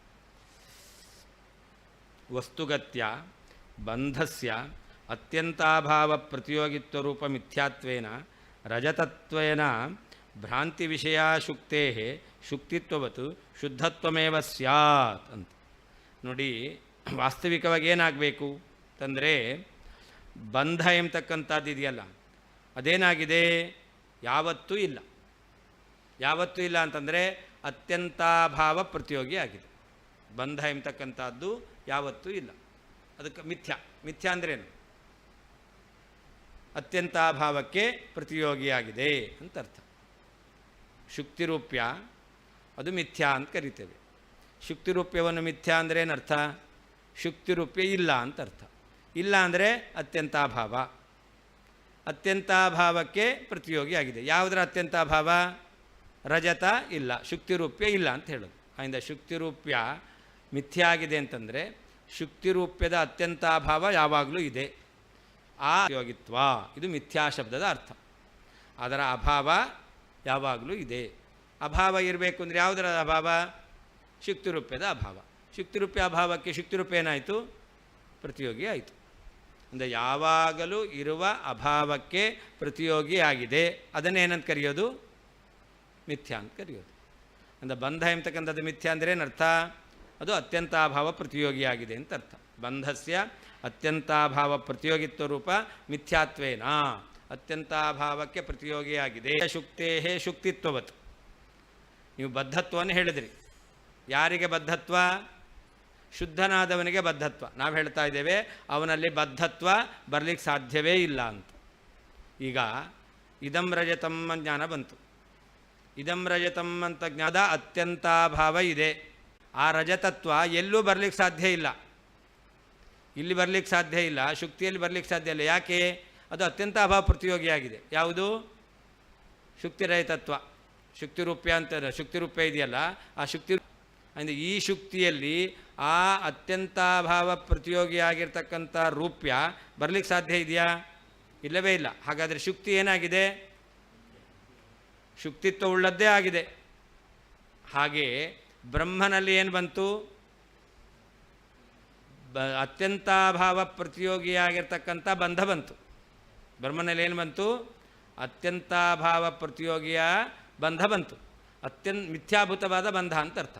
ಮಿಥ್ಯಾಭೂತವಾದ ಬಂಧ ಬಂದು ಅಂದರೆ ಏನರ್ಥ? ಅತ್ಯಂತಾಭಾವ ಪ್ರತಿಯೋಗಿಯಾದಂಥ ಬಂಧ ಬಂದು ಅಂತ ಅರ್ಥ. ಅತ್ಯಂತಾಭಾವ ಪ್ರತಿಯೋಗಿಯಾದಂಥ ಬಂಧ ಬಂತು ಅಂತಂದರೆ ಬ್ರಹ್ಮನಲ್ಲೇನು ಬದ್ಧತ್ವ ಇಲ್ಲ ಅಂತ ಆಯಿತು. ಹೇಗೆ ಶುಕ್ತಿರೂಪ್ಯದಲ್ಲಿ ರಜತತ್ವ ಎಂಬತಕ್ಕಂಥದ್ದು ಇಲ್ಲ. ಶುಕ್ತಿಯಲ್ಲಿ ಶುಕ್ತಿತ್ವವೇ ಇದೆ. ಯಾಕೆ ಅಂತಂದರೆ ಆ ಶುಕ್ತಿ ಎಂಬತಕ್ಕಂಥದ್ದೇನಾಗಿದೆ, ರಜತತ್ವೇನ ಭ್ರಾಂತಿ ವಿಷಯ ಶುಕ್ತೇಹೆ. ಅದು ರಜತ ಅಂತ ತಿಳಿದಿದೆ. ರಜತ ಅಂತ ತಿಳಿದಿದ್ದೇವೆ ಅಂದ ಮಾತ್ರಕ್ಕೆ ಅದು ಭ್ರಾಂತಿಗೆ ವಿಷಯ ಆಯಿತು. ಯಾವುದು? ಶುಕ್ತಿ. ಭ್ರಾಂತಿ ವಿಷಯವಾಗಿರ್ತಕ್ಕಂಥ ಶುಕ್ತಿ ಏನಾಗಿದೆ? ಏನಾದರೂ ರಜತ ಆಗಿದೆಯಾ? ಮತ್ತೇನಾಗಿದೆ? ಅದು ಶುಕ್ತಿಯೇ ಆಗಿದೆ, ಹೊರತು ಅದೇನಾಗಲಿಲ್ಲ, ರಜತ ಆಗಲಿಲ್ಲ. ಹಾಗೆ ಈ ಜೀವ ಪರಮಾತ್ಮ ಇದ್ದಾನಲ್ಲ, ಶುದ್ಧ ಬ್ರಹ್ಮ, ಶುದ್ಧ ಬ್ರಹ್ಮನು ಕೂಡ ಏನಾಗಿದ್ದಾನೆ? ಬಂಧ ಎಂಬತಕ್ಕಂಥ ಭ್ರಾಂತಿಗೆ ವಿಷಯನಾಗಿದ್ದಾನೆ. ಬಂಧ ಎಂಬತಕ್ಕಂಥ ಭ್ರಾಂತಿಗೆ ವಿಷಯನಾಗಿದ್ದಾನೆ ಅಂತಾದರೆ ಅವನಲ್ಲಿ ಬದ್ಧತ್ವ ಬರುತ್ತಾ? ಇಲ್ಲ. ಆದ್ದರಿಂದ ಅವನು ಶುದ್ಧನೇ ಆಗಿದ್ದಾನೆ. ಹೇಗೆ ಶುಕ್ತಿಯಲ್ಲಿ ರಜತ ಭ್ರಮ ಬಂದಿದೆ, ಶುಕ್ತಿಯಲ್ಲಿ ರಜತ ಭ್ರಮ ಬಂದಿದೆ ಅಂತಾದರೆ ಶುಕ್ತಿಯಲ್ಲಿ ಇರೋದೇನು? ಶುಕ್ತಿತ್ವವೇ. ಶುಕ್ತಿಯಲ್ಲಿ ಶುಕ್ತಿತ್ವವೇ ಇರೋದು. ರಜತತ್ವ ಬಂತ? ರಜತತ್ವ ಬರಲೇ ಇಲ್ಲ. ಯಾಕೆ ಬರಲಿಲ್ಲ? ಆ ಶುಕ್ತಿರೂಪ್ಯ ಎಂಬತಕ್ಕಂಥದ್ದೇನಾಗಿದೆ? ಅತ್ಯಂತ ಅಭಾವ ಪ್ರತಿಯೋಗಿ ಆಗಿದೆ. ಶುಕ್ತಿರೂಪ್ಯವು ಅತ್ಯಂತಾಭಾವ ಪ್ರತಿಯೋಗಿ ಆಗಿರೋದ್ರಿಂದಾಗಿ ಶುಕ್ತಿಯಲ್ಲಿ ಶುಕ್ತಿತ್ವವೇ ಇರೋದು. ಏನಿಲ್ಲ? ಶುಕ್ತಿರೂಪ್ಯ ಅಂತದಾಗಲಿಕ್ಕೆ ಸಾಧ್ಯವೇ ಇಲ್ಲ. ಹೇಗೋ ಹಾಗೆ ಬ್ರಹ್ಮನೂ ಕೂಡ ಏನಾಗಿದ್ದಾನೆ? ಬಂಧ ಉಳ್ಳವನಾಗಿದ್ದಾನೆ ಅಂತ ಹೇಳಿದ್ದಾರೆ. ಬಂಧ ಏನಾಗಿದೆ? ಅತ್ಯಂತಾಭಾವ ಪ್ರತಿಯೋಗಿ ಆಗಿದೆ. ಅತ್ಯಂತಾಭಾವ ಪ್ರತಿಯೋಗಿಯಾದ ಬಂಧ ಅದು ಬ್ರಹ್ಮನಲ್ಲಿದೆ ಅಂದರೆ ಏನರ್ಥ? ಇಲ್ಲವೇ ಇಲ್ಲ ಅಂತ ಅರ್ಥ. ಬ್ರಹ್ಮ ಏನಾದ? ಶುದ್ಧನೇ ಆಗಿದ್ದಾನೆ. ಹಾಗೆ ಬ್ರಹ್ಮ ಯಾವಾಗಲೂ ಶುದ್ಧ ಅಂತ ಆಯ್ತಷ್ಟೇ ಹೊರತು ಬದ್ಧ ಅಂತ ಹೇಳಲಿಕ್ಕೆ ಬರೋದೇ ಇಲ್ಲ. ಅವ್ರು ಹೇಳಿದ್ದು ಒಬ್ಬನೇ ಆತ್ಮ ಬದ್ಧನೂ ಆಗ್ತಾನೆ, ಒಬ್ಬನೇ ಆತ್ಮ ಶುದ್ಧನೂ ಆಗ್ತಾನೆ ಅಂತ. ಎಲ್ಲಿಯಾದರೂ ಶುಕ್ತಿ ಎಂಬತಕ್ಕಂಥದ್ದು ರೂಪ್ಯ ಅಂತ ಆಯ್ತಾ? ಶುಕ್ತಿಯು ರೂಪ್ಯ ಅಂತ ಆಗಲೇ ಇಲ್ಲ. ಶುಕ್ತಿ ಶುಕ್ತಿಯೇ. ಹಾಗೆ ಬ್ರಹ್ಮನು ಕೂಡ ಶುದ್ಧನೇ, ಅವನು ಬದ್ಧ ಅಂತಾಗಲಿಕ್ಕೆ ಸಾಧ್ಯವೇ ಇಲ್ಲ. ನತು ಶುದ್ಧತ್ವ ಬದ್ಧತ್ವ ರೂಪ ವಿರುದ್ಧಾಕಾರದ್ವಯಂ. ಬ್ರಹ್ಮನಲ್ಲಿ ಶುದ್ಧತ್ವವೂ ಇದೆ ಬದ್ಧತ್ವವೂ ಇದೆ ಎಂಬುದಾಗಿ ವಿರುದ್ಧವಾದದ್ದು. ಎಲ್ಲಿ ಶುದ್ಧತ್ವ ಇರುತ್ತೋ ಅಲ್ಲಿ ಬದ್ಧತ್ವ ಇರಲ್ಲ, ಎಲ್ಲಿ ಬದ್ಧತ್ವ ಇರುತ್ತೋ ಅಲ್ಲಿ ಶುದ್ಧತ್ವ ಇರಲ್ಲ. ಜೀವನಲ್ಲಿ ಬದ್ಧತ್ವ ಇದೆ, ಶುದ್ಧತ್ವ ಇದೆಯಾ? ಇಲ್ಲ. ಮುಕ್ತನಲ್ಲಿ ಶುದ್ಧತ್ವ ಇದೆ, ಬದ್ಧತ್ವ ಇದೆಯಾ? ಇಲ್ಲ. ಎಲ್ಲಿ ಶುದ್ಧತ್ವ ಇರುತ್ತೋ ಅಲ್ಲಿ ಬದ್ಧತ್ವ ಇರಲ್ಲ, ಎಲ್ಲಿ ಬದ್ಧತ್ವ ಇರುತ್ತೋ ಅಲ್ಲಿ ಶುದ್ಧತ್ವ ಇರಲ್ಲ. ಆದ್ದರಿಂದ ಶುದ್ಧತ್ವ ಬದ್ಧತ್ವ ವಿರುದ್ಧ ಅದು ಎಲ್ಲಿದೆ? ಬ್ರಹ್ಮನಲ್ಲಿದೆ ಅಂತ ಅವ್ರು ಹೇಳ್ತಾರೆ. ಆದರೆ ಒಬ್ಬನೇ ಬ್ರಹ್ಮನಲ್ಲಿ ಶುದ್ಧತ್ವ ಬದ್ಧತ್ವ ಅಂತ ಎರಡು ಬರಲಿಕ್ಕೆ ಸಾಧ್ಯವೇ ಇಲ್ಲ. ಯಾಕೆ? ಅವನಲ್ಲಿ ಶುದ್ಧತ್ವ ಮಾತ್ರ ಇದೆ, ಬದ್ಧತ್ವ ಇಲ್ಲವೇ ಇಲ್ಲ. ನಹಿ ಶುಕ್ತಿ ಶುಕ್ತಿರಜತಂಚ ಇತಿ ಕೇನಾಪಿ ವ್ಯವಹ್ರಿಯತೆ ಇತಿ ಸೂಚಯತಿ. ಯಾರಾದರೂ ಶುಕ್ತಿಯನ್ನು ಶುಕ್ತಿಯೂ ಹೌದು ರಜತವೂ ಹೌದು ಅಂತ ವ್ಯವಹಾರ ಮಾಡ್ತಾರಾ? ಶುಕ್ತಿಯೇ. ಶುಕ್ತಿ ಎಂಬತಕ್ಕಂಥದ್ದು ಯಾವಾಗಲೂ ರಜತ ಅಲ್ಲವೇ ಅಲ್ಲ. ಹಾಗೆ ಬ್ರಹ್ಮನು ಕೂಡ ಯಾವಾಗಲೂ ಏನಾಗಿದ್ದಾನೆ? ಶುದ್ಧನೇ ಆಗಿದ್ದಾನೆ. ಅವನೇನಾಗಲಿ ಸಾಧ್ಯ? ಜ್ಞಾತವ್ಯಂ ಅಂತ. ಶ್ರುತಿಸ್ತು ಆಹಾ ಎಂಬುದ ಬದ್ಧ ಮತ್ತು ಶುದ್ಧ ಅಂತ ಹೇಳ್ತಾ ಇದ್ದೀರಲ್ಲ, ಇದು ನಿಮ್ಮ ಆಸೆ ಅಷ್ಟೇ, ಇದು ಸತ್ಯ ಆಗಲಿಕ್ಕೆ ಸಾಧ್ಯ ಇಲ್ಲ ಅಂತ ಸ್ಪಷ್ಟವಾಗಿ ಶ್ರುತಿಯೇ ಹೇಳ್ತಾ ಇದೆ ಅಂತ. ದ್ವಾಸುಪರ್ಣ ಇತ್ಯಾದಿ ರೂಪ ಶ್ರುತಿ ಇತಿ ಸಂಬಂಧ. ಅಲ್ಲಿ ಶ್ರುತಿಸ್ತ್ವಾಹ ಅಂತ ಮೊದಲಿದೆ, ದ್ವಾಸುಪರ್ಣ ಇತ್ಯಾದಿ ರೂಪ ಅಂತ ಕೊನೆಯಲ್ಲಿದೆ. ಅದನ್ನು ಅನ್ವಯ ಹೇಗೆ ಇಟ್ಕೊಳ್ಬೇಕು? ದ್ವಾಸುಪರ್ಣ ಇತ್ಯಾದಿ ರೂಪ ಶ್ರುತಿ ಅಂತ ಅನ್ವಯ ಮಾಡಿಕೊಳ್ಬೇಕು. ಸಯುಜವು ಅಂದರೆ ಏನರ್ಥ? ಸಮಾನ ದೇಶೇ ಸಂಬದ್ಧ ಸ್ಥಿತೌ. ಒಟ್ಟಿಗೆ ಇದ್ದಾರೆ, ಒಂದೇ ಪ್ರದೇಶದಲ್ಲಿ ಅವರು ಸಂಬದ್ಧ, ಸಮಾನ ದೇಶೇ ಒಂದೇ ದೇಶದಲ್ಲಿ ಸಂಬಂಧವುಳ್ಳವರಾಗಿದ್ದಾರೆ, ಒಂದೇ ದೇಶದ ಸಂಬಂಧವುಳ್ಳವರಾಗಿದ್ದಾರೆ. ಆದ್ದರಿಂದ ಸಯುಜವು ಅಂತ ಕರೀತಾರೆ. ಶರೀರ ಎಂಬತಕ್ಕಂಥ ಒಂದು ದೇಶದಲ್ಲಿ ಶರೀರ ಸಂಬಂಧವುಳ್ಳವರಾಗಿ ಇಬ್ಬರು ಇದ್ದಾರೆ, ಸಯುಜವು. ಸದಾ ಇತ್ಯನೇನ ಮುಕ್ತೌ ಅಪಿ ಇಯಮೇವ ಶ್ರುತಿ ಜೀವಬ್ರಹ್ಮಣೋ ಭೇದಂ ಬೋಧಯತಿ ಇತಿ ಸೂಚಯತಿ. ಸದಾ ಅಂತಿದೆ ಅಲ್ಲಿ. ಈ ಜೀವ ಮತ್ತು ಬ್ರಹ್ಮ ಎರಡು ಪಕ್ಷಿಗಳು ಸಯುಜವು. ಯಾವಾಗ? ಸಖಾಯೌ ಸಯುಜೌ ಸದಾ. ಸದಾ ಅಂತ ಹೇಳಿದ್ರಿಂದ ಮುಕ್ತಿಯಲ್ಲಿಯೂ ಕೂಡ ಜೀವ ಮತ್ತು ಬ್ರಹ್ಮ ಎಂಬತಕ್ಕಂಥವರು ಭೇದವೇ ಹೊಂದಿದವರು, ಅಲ್ಲಿಯೂ ಕೂಡ ಒಂದಾಗೋದಿಲ್ಲ. ಜೀವಬ್ರಹ್ಮರಿಗೆ ಮುಕ್ತಿಯಲ್ಲಿಯೂ ಕೂಡ ಭೇದವೇ ಇದೆ. ಸದಾ ಇತ್ಯನೇನ ಮುಕ್ತವಪಿ ಇಯಮೇವ ಶ್ರುತಿ ದ್ವಾಸುಪರ್ಣ ಎಂಬತಕ್ಕಂಥ ಶ್ರುತಿಯೇ ಜೀವಬ್ರಹ್ಮಣೋ ಭೇದಂ ಬೋಧಯತಿ. ಮುಕ್ತಿಯಲ್ಲಿಯೂ ಕೂಡ ಜೀವಬ್ರಹ್ಮರಿಗೆ ಭೇದವೇ ಇದೆ, ಪರೇವೆಯೇ ಏಕೀಭವಂತಿ ಅಂತ ಐಕ್ಯವನ್ನು ಹೇಳಲಿಕ್ಕೆ ಬರುವುದಿಲ್ಲ. ಸಾಯುಜ್ಯಸ್ಯ ಸಖ್ಯಸ್ಯ ಚ ತತ್ರೈವ ಸಂಭವಾತ್ ಅಂತ. ಅಲ್ಲಿ ಒಟ್ಟಿಗೆ ಇರ್ತಾರೆ ಸಖ್ಯ. ಜೀವ ಸಂಸಾರಾವಸ್ಥೆಯಲ್ಲಿ ಪರಮಾತ್ಮನನ್ನು ಸಖ ಅಂತ ತಿಳಿಯಲ್ಲ. ಎಲ್ಲ ಕಾಲದಲ್ಲಿ ತಿಳಿತಾನ? ಸದಾ ಸಖಾಯವ ಇಲ್ಲ. ಜೀವನಿಗೆ ಪರಮಾತ್ಮ ಅನುಗ್ರಹ ಮಾಡಿದಾಗ ದೇವರು ಅಂತ ಬೇಕಾಗತ್ತೆ. ಒಂದು ವೇಳೆ ದೇವರು ಅನುಗ್ರಹ ಮಾಡಲಿಲ್ಲ ಅಂತಂದರೆ ದೇವರು ಇದಾನ, ಎಲ್ಲ ಸುಳ್ಳು ಅಂತೀವನೇ ಅಂತಾನೆ. ಹಾಗಾದರೆ ಅವನು ಸಖ ಆಗಲ್ಲ ಸಂಸಾರಾವಸ್ಥೆಯಲ್ಲಿ. ಮುಕ್ತಿಯವಸ್ಥೆಯಲ್ಲಿ ಅವನು ಯಾವಾಗಲೂ ಕೂಡ ಮಿತ್ರನೇ ಆಗಿರ್ತಾನೆ. ಸಾಯುಜ್ಯಸ್ಯ ಸಖ್ಯಸ್ಯ ಚ, ಒಟ್ಟಿಗೆ ಇರುವಿಕೆ, ಅದರ ತಿಳುವಳಿಕೆ ಯಾವಾಗಿದೆ? ಮುಕ್ತಿಯಲ್ಲಿದೆ. ಸಖ್ಯ, ಪರಮಾತ್ಮ ನಮಗೆ ಉಪಕಾರಕ ಎಂಬತಕ್ಕಂಥ ಜ್ಞಾನವು ಮುಕ್ತಿಯಲ್ಲೇ ಇರತಕ್ಕಂಥದ್ದು. ತತ್ರೈವ ಸಂಭವಾತ್, ಇದು ಮುಖ್ಯವಾಗಿ ಅಲ್ಲೇ ಇರೋದು. ಮುಕ್ತಾವಪಿ ಮುಕ್ತಾನಾಂ ಲೀಲಾ ವಿಗ್ರಹಗ್ರಹಣ ಸದ್ಭಾವಾತ್ ಸಮಾನಂ ವೃಕ್ಷಮಿತ್ಯಪಿ ಘಟತೆ. ಅಲ್ಲ, ಒಂದೇ ವೃಕ್ಷ ಅಂತ ಹೇಳಿದ್ದಾರೆ, ಅಲ್ಲಿ ಜೀವನಿಗೆ ದೇಹವೇ ಇಲ್ವಲ್ಲ ಅಂತಂದರೆ ಅದಕ್ಕೆ ಒಂದೋ ಜೀವನಿಗೆ ಸ್ವರೂಪ ದೇಹ, ಸ್ವರೂಪ ದೇಹದಲ್ಲಿಯೇ ಜೀವ ಇದ್ದಾನೆ, ಅಲ್ಲಿ ಪರಮಾತ್ಮನೂ ಇದ್ದಾನೆ.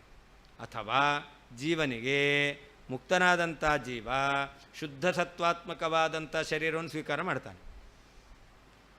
ಮುಕ್ತನಾದ ಜೀವನಿಗೆ ಶುದ್ಧ ಸತ್ವರೂಪವಾಗಿರ್ತಕ್ಕಂಥ ಶರೀರ ಪ್ರಾಪ್ತಿ ಆಗುತ್ತೆ. ಆ ಶರೀರದಲ್ಲಿ ಯಾರಿರ್ತಾರೆ? ಜೀವಾತ್ಮನೂ ಇದ್ದಾನೆ, ಪರಮಾತ್ಮನೂ ಇದ್ದಾನೆ. ಮುಕ್ತಿಯಲ್ಲಿಯೂ ಕೂಡ ಮುಕ್ತಾನಾಂ ಜೀವಾನಾಂ ಲೀಲಾ ವಿಗ್ರಹಗ್ರಹಣ ಸಂಭವಾತ್, ಅವರು ಲೀಲೆಯಿಂದ, ಭಗವಂತನ ಅನುಗ್ರಹದಿಂದ, ಜ್ಞಾನದ ಸಾಮರ್ಥ್ಯದಿಂದ ಅವರು ಶುದ್ಧ ತತ್ವಾತ್ಮಕ ಶರೀರ ಸ್ವೀಕಾರ ಮಾಡ್ತಾರೆ. ಆದ್ದರಿಂದ ಸಮಾನಂ ವೃಕ್ಷಂ, ಮೋಕ್ಷದಲ್ಲಿಯೂ ಕೂಡ ಕೂಡುತ್ತೆ. ಜ್ಞಾನೋತ್ತರಕಾಲೀನ ನಿವೃತ್ತಕರ್ಮಣಾಂ ಮುಕ್ತೌ ಆನಂದಾಭಿವೃದ್ಧಿ ಹೇತುತ್ವಸ್ಯ ನಹಾಸ್ಯ ಕರ್ಮ ಕ್ಷೀಯತೆ ಅಸ್ಮಾಧ್ಯೇವಾತ್ಮನೋ ಯದ್ಯತ್ ಕಾಮಯತೆ ತತ್ತಸೃಜತೆ ಇತ್ಯಾದಿನಾಶು ತತ್ವಾತ್ ಪಿಪ್ಪಲಂ ಸ್ವಾದ್ವತ್ತಿ ಇತ್ಯಪಿ ಘಟತೆ. ಸರಿ, ಸಖಾಯೌ ಸಯುಜೌ ಸಮಾನಂ ವೃಕ್ಷಂ ಇದೆಲ್ಲ ಸರಿಯಾಯಿತು. ಪಿಪ್ಪಲಂ ಸ್ವಾದ್ವತ್ತಿ ಅಂತಿದೆಯಲ್ಲ, ಇದು ಮುಕ್ತನಲ್ಲಿ ಹೇಗೆ ಕೂಡಿಸೋದು? ಪಿಪ್ಪಲಮನ್ನಕ್ಕೇನು ಹೇಳಿದ್ದು? ಕರ್ಮಫಲ ಅಂತ ಹೇಳಿದ್ದು. ಕರ್ಮಫಲ ಭೋಗ ಇರೋದೆಲ್ಲಿ? ಸಂಸಾರದಲ್ಲಿ. ಮುಕ್ತಿಯಲ್ಲಿ ಕರ್ಮಫಲ ಭೋಗ ಹೇಗೆ ಅಂತ ಪ್ರಶ್ನೆ ಬರುತ್ತೆ. ಅದಕ್ಕೆ ಹೇಳ್ತಾ ಇದ್ದಾರೆ, ಮುಕ್ತಿಯಲ್ಲಿಯೂ ಕೂಡ ಕರ್ಮಫಲ ಭೋಗ ಇದೆ. ಯಾವುದು? ಜ್ಞಾನೋತ್ತರದಲ್ಲಿ ಮಾಡಿರ್ತಕ್ಕಂಥ ಕರ್ಮ. ಜೀವ ಅಪರೋಕ್ಷ ಜ್ಞಾನ ಬಂದ ಮೇಲೆ ಏನು ಸತ್ಕರ್ಮ ಮಾಡ್ತಾ ಇದ್ದಾನೆ, ಆ ಸತ್ಕರ್ಮ ಫಲ ಎಲ್ಲಿ ಅನುಭವಿಸ್ತಾನೆ? ಮುಕ್ತಿಯಲ್ಲಿ ಅನುಭವಿಸ್ತಾನೆ. ಇದು ನಾವು ಹೇಳೋದಲ್ಲ, ಶ್ರುತಿ ಹೇಳ್ತಾ ಇದೆ. ನಹಾಸ್ಯ ಕರ್ಮ ಕ್ಷೀಯತೆ ಅಸ್ಯ ಕರ್ಮ ಜ್ಞಾನಿನಃ ಕರ್ಮ ಜ್ಞಾನೋತ್ತರಂ ಕೃತಂ ಕರ್ಮ ನ ಕ್ಷೀಯತೆ ಅಂತ. ಜ್ಞಾನ ಬಂದ ಮೇಲೆ, ಅಪರೋಕ್ಷ ಜ್ಞಾನ ಬಂದ ಮೇಲೆ ಅವನೇನು ಕರ್ಮ ಮಾಡಿ ಕ್ಷೀಯತೆ, ಅದು ನಾಶ ಆಗೋದಿಲ್ಲ. ಅಷ್ಟೇ ಅಲ್ಲ, ಅಸ್ಮಾಧ್ಯೇವ ಆತ್ಮನಃ ಯತ್ತತ್ ಕಾಮಯತೆ ತತ್ತಸೃಜತೆ ಅಂತ.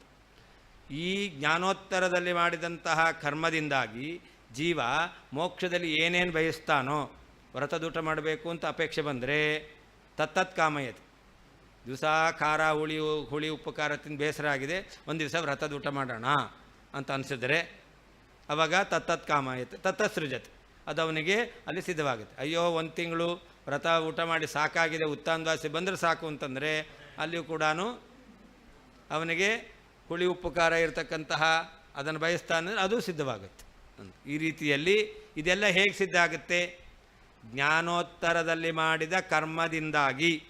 ಅಸ್ಮಾಧ್ಯೇವ ಜ್ಞಾನೋತ್ತರ ಕರ್ಮಣಃ ಏವ ಎತ್ತತ್ ಕಾಮಯತೆ, ಅವನೇನು ಬಯಸ್ತಾನೋ ತತ್ತಸೃಜತೆ, ಆ ಕರ್ಮದಿಂದಾಗಿ, ಆ ಕರ್ಮ ಫಲದಿಂದ ಅದನ್ನು ಪಡ್ಕೊಳ್ತಾನೆ ಎಂಬುದಾಗಿ ಮೋಕ್ಷದಲ್ಲಿಯೂ ಕೂಡ ಜೀವನಿಗೆ ಕರ್ಮಫಲ ಭೋಗ ಇದೆ.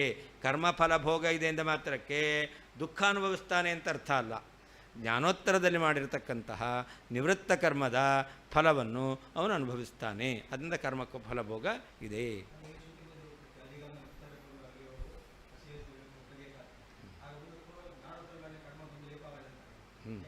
ಅದು ಸಂಸಾರಕ್ಕೆ ಕಾರಣವಾದದ್ದು ಇಲ್ಲ ಅಂತ.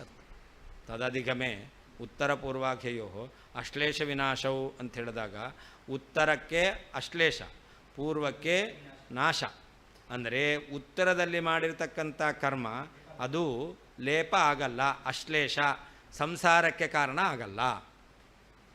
ಜ್ಞಾನೋತ್ತರದಲ್ಲಿ ಕರ್ಮ ಮಾಡ್ತಾನೆ, ಜ್ಞಾನೋತ್ತರದಲ್ಲಿಯೂ ಕೂಡ ಪ್ರಾರಬ್ಧ ಕರ್ಮವಶಾತು ನಿಷಿದ್ಧ ಕರ್ಮ ಮಾಡ್ತಾನೆ. ಜ್ಞಾನೋತ್ತರದಲ್ಲಿಯೂ ಕೂಡ ಪ್ರಾರಬ್ಧ ಕರ್ಮವಶಾತ್ ನಿಷಿದ್ಧ ಕರ್ಮ ಮಾಡ್ತಾನೆ. ಜೀವ ಸಂಸಾರಾವಸ್ಥೆಯಲ್ಲಿ ನಿಷಿದ್ಧ ಕರ್ಮ ಮಾಡಿದ್ರೆ ಏನಾಗುತ್ತೆ? ಪುನಃ ಇನ್ನೊಂದು ಜನ್ಮ ಬರುತ್ತೆ. ಜೀವನಿಗೆ ಸಂಸಾರಾವಸ್ಥೆಯಲ್ಲಿ ನಿಷಿದ್ಧ ಕರ್ಮ ಮಾಡಿದ್ದರಿಂದ ಕರ್ಮಲೇಪ ಆಯಿತು, ಅದರಿಂದ ಅನೇಕ ಜನ್ಮಗಳನ್ನು ಪಡಿತಾನೆ ಅವನು. ಹಾಗೆ ಜ್ಞಾನೋತ್ತರದಲ್ಲಿ ನಿಷಿದ್ಧ ಕರ್ಮ ಮಾಡ್ತಾನೆ. ಯಾಕೆ ಮಾಡ್ತಾನೆ? ಪ್ರಾರಬ್ಧ ಇದೆ. ಆ ಪ್ರಾರಬ್ಧ ಅವನು ಮಾಡಲೇಬೇಕು, ಅನುಭವಿಸಲೇಬೇಕು. ಆದ್ದರಿಂದ ನಿಷಿದ್ಧ ಕರ್ಮ ಮಾಡ್ದ. ಅದನ್ನೇ ಹೇಳ್ತಾ ಇರೋದು, ನಿಷಿದ್ಧ ಕರ್ಮ ಮಾಡಿದ ಮೇಲೆ ನಿಷಿದ್ಧ ಕರ್ಮದ ಫಲ ಹೇಳಿದ್ನಲ್ಲ, ಸಂಸಾರಿ ಜೀವನಿಗೆ ಅನೇಕ ಜನ್ಮ ಪಡಿಬೇಕು, ಅದಿಲ್ಲ. ಅದಿಲ್ಲ. ಅಂದರೆ ನಿಷಿದ್ಧ ಕರ್ಮವನ್ನೇ ಮಾಡಲ್ಲ ಅಂತಲ್ಲ, ಅದಕ್ಕೆ ಅಲೇಪ ಅಂತ ಹೇಳಿದ್ದಲ್ಲಿ, ನಾಶ ಅಂತ ಹೇಳಿಲ್ಲ. ಪೂರ್ವಕರ್ಮ ನಾಶ, ಉತ್ತರ ಕರ್ಮ ಅಶ್ಲೇಷ, ಲೇಪ ಇಲ್ಲ. ಲೇಪ ಇಲ್ಲ ಅಂದರೆ ಅದನ್ನು ಅವನು ಮಾಡಲೇಬೇಕು. ಆದರೆ ಅದರಿಂದ ಪುನಃ ಅದು ಬೀಜತ್ವೇನ ಸಂಸಾರಕ್ಕೆ ಕಾರಣ ಆಗಲ್ಲ ಅರ್ಥ. ಅಂದ ಅಪರೋಕ್ಷ ಜ್ಞಾನ ಹುರಿದ ಹಾಗೆ ಪ್ರಾರಬ್ಧವೇ, ಸಂಶಿತ ಕರ್ಮವೇ ಹೋಗುತ್ತೆ. ಹೌದು.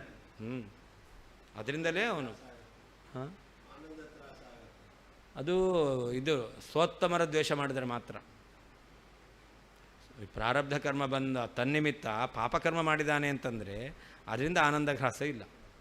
ಸ್ವೋತ್ತಮರ ದ್ವೇಷ ಮಾಡಿದ್ದಾರೆ ಅಂತಂದರೆ ಅದರಿಂದ ಆನಂದಘ್ರಾಸ.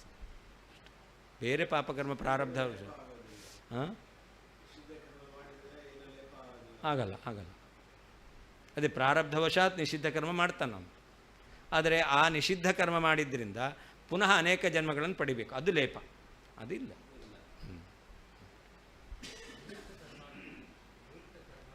ನಿವೃತ್ತ ಕರ್ಮ ಅಂತಂದರೆ ಫಲಕಾಮನ ಬಿಟ್ಟು ಮಾಡತಕ್ಕಂಥ ಕರ್ಮ, ಅದು ನಿವೃತ್ತ ಕರ್ಮ. ರಿಟೈರ್ಡ್ ಆದಮೇಲೆ ಮಾಡ್ತಕ್ಕಂಥ ಕರ್ಮ ಅಲ್ಲ.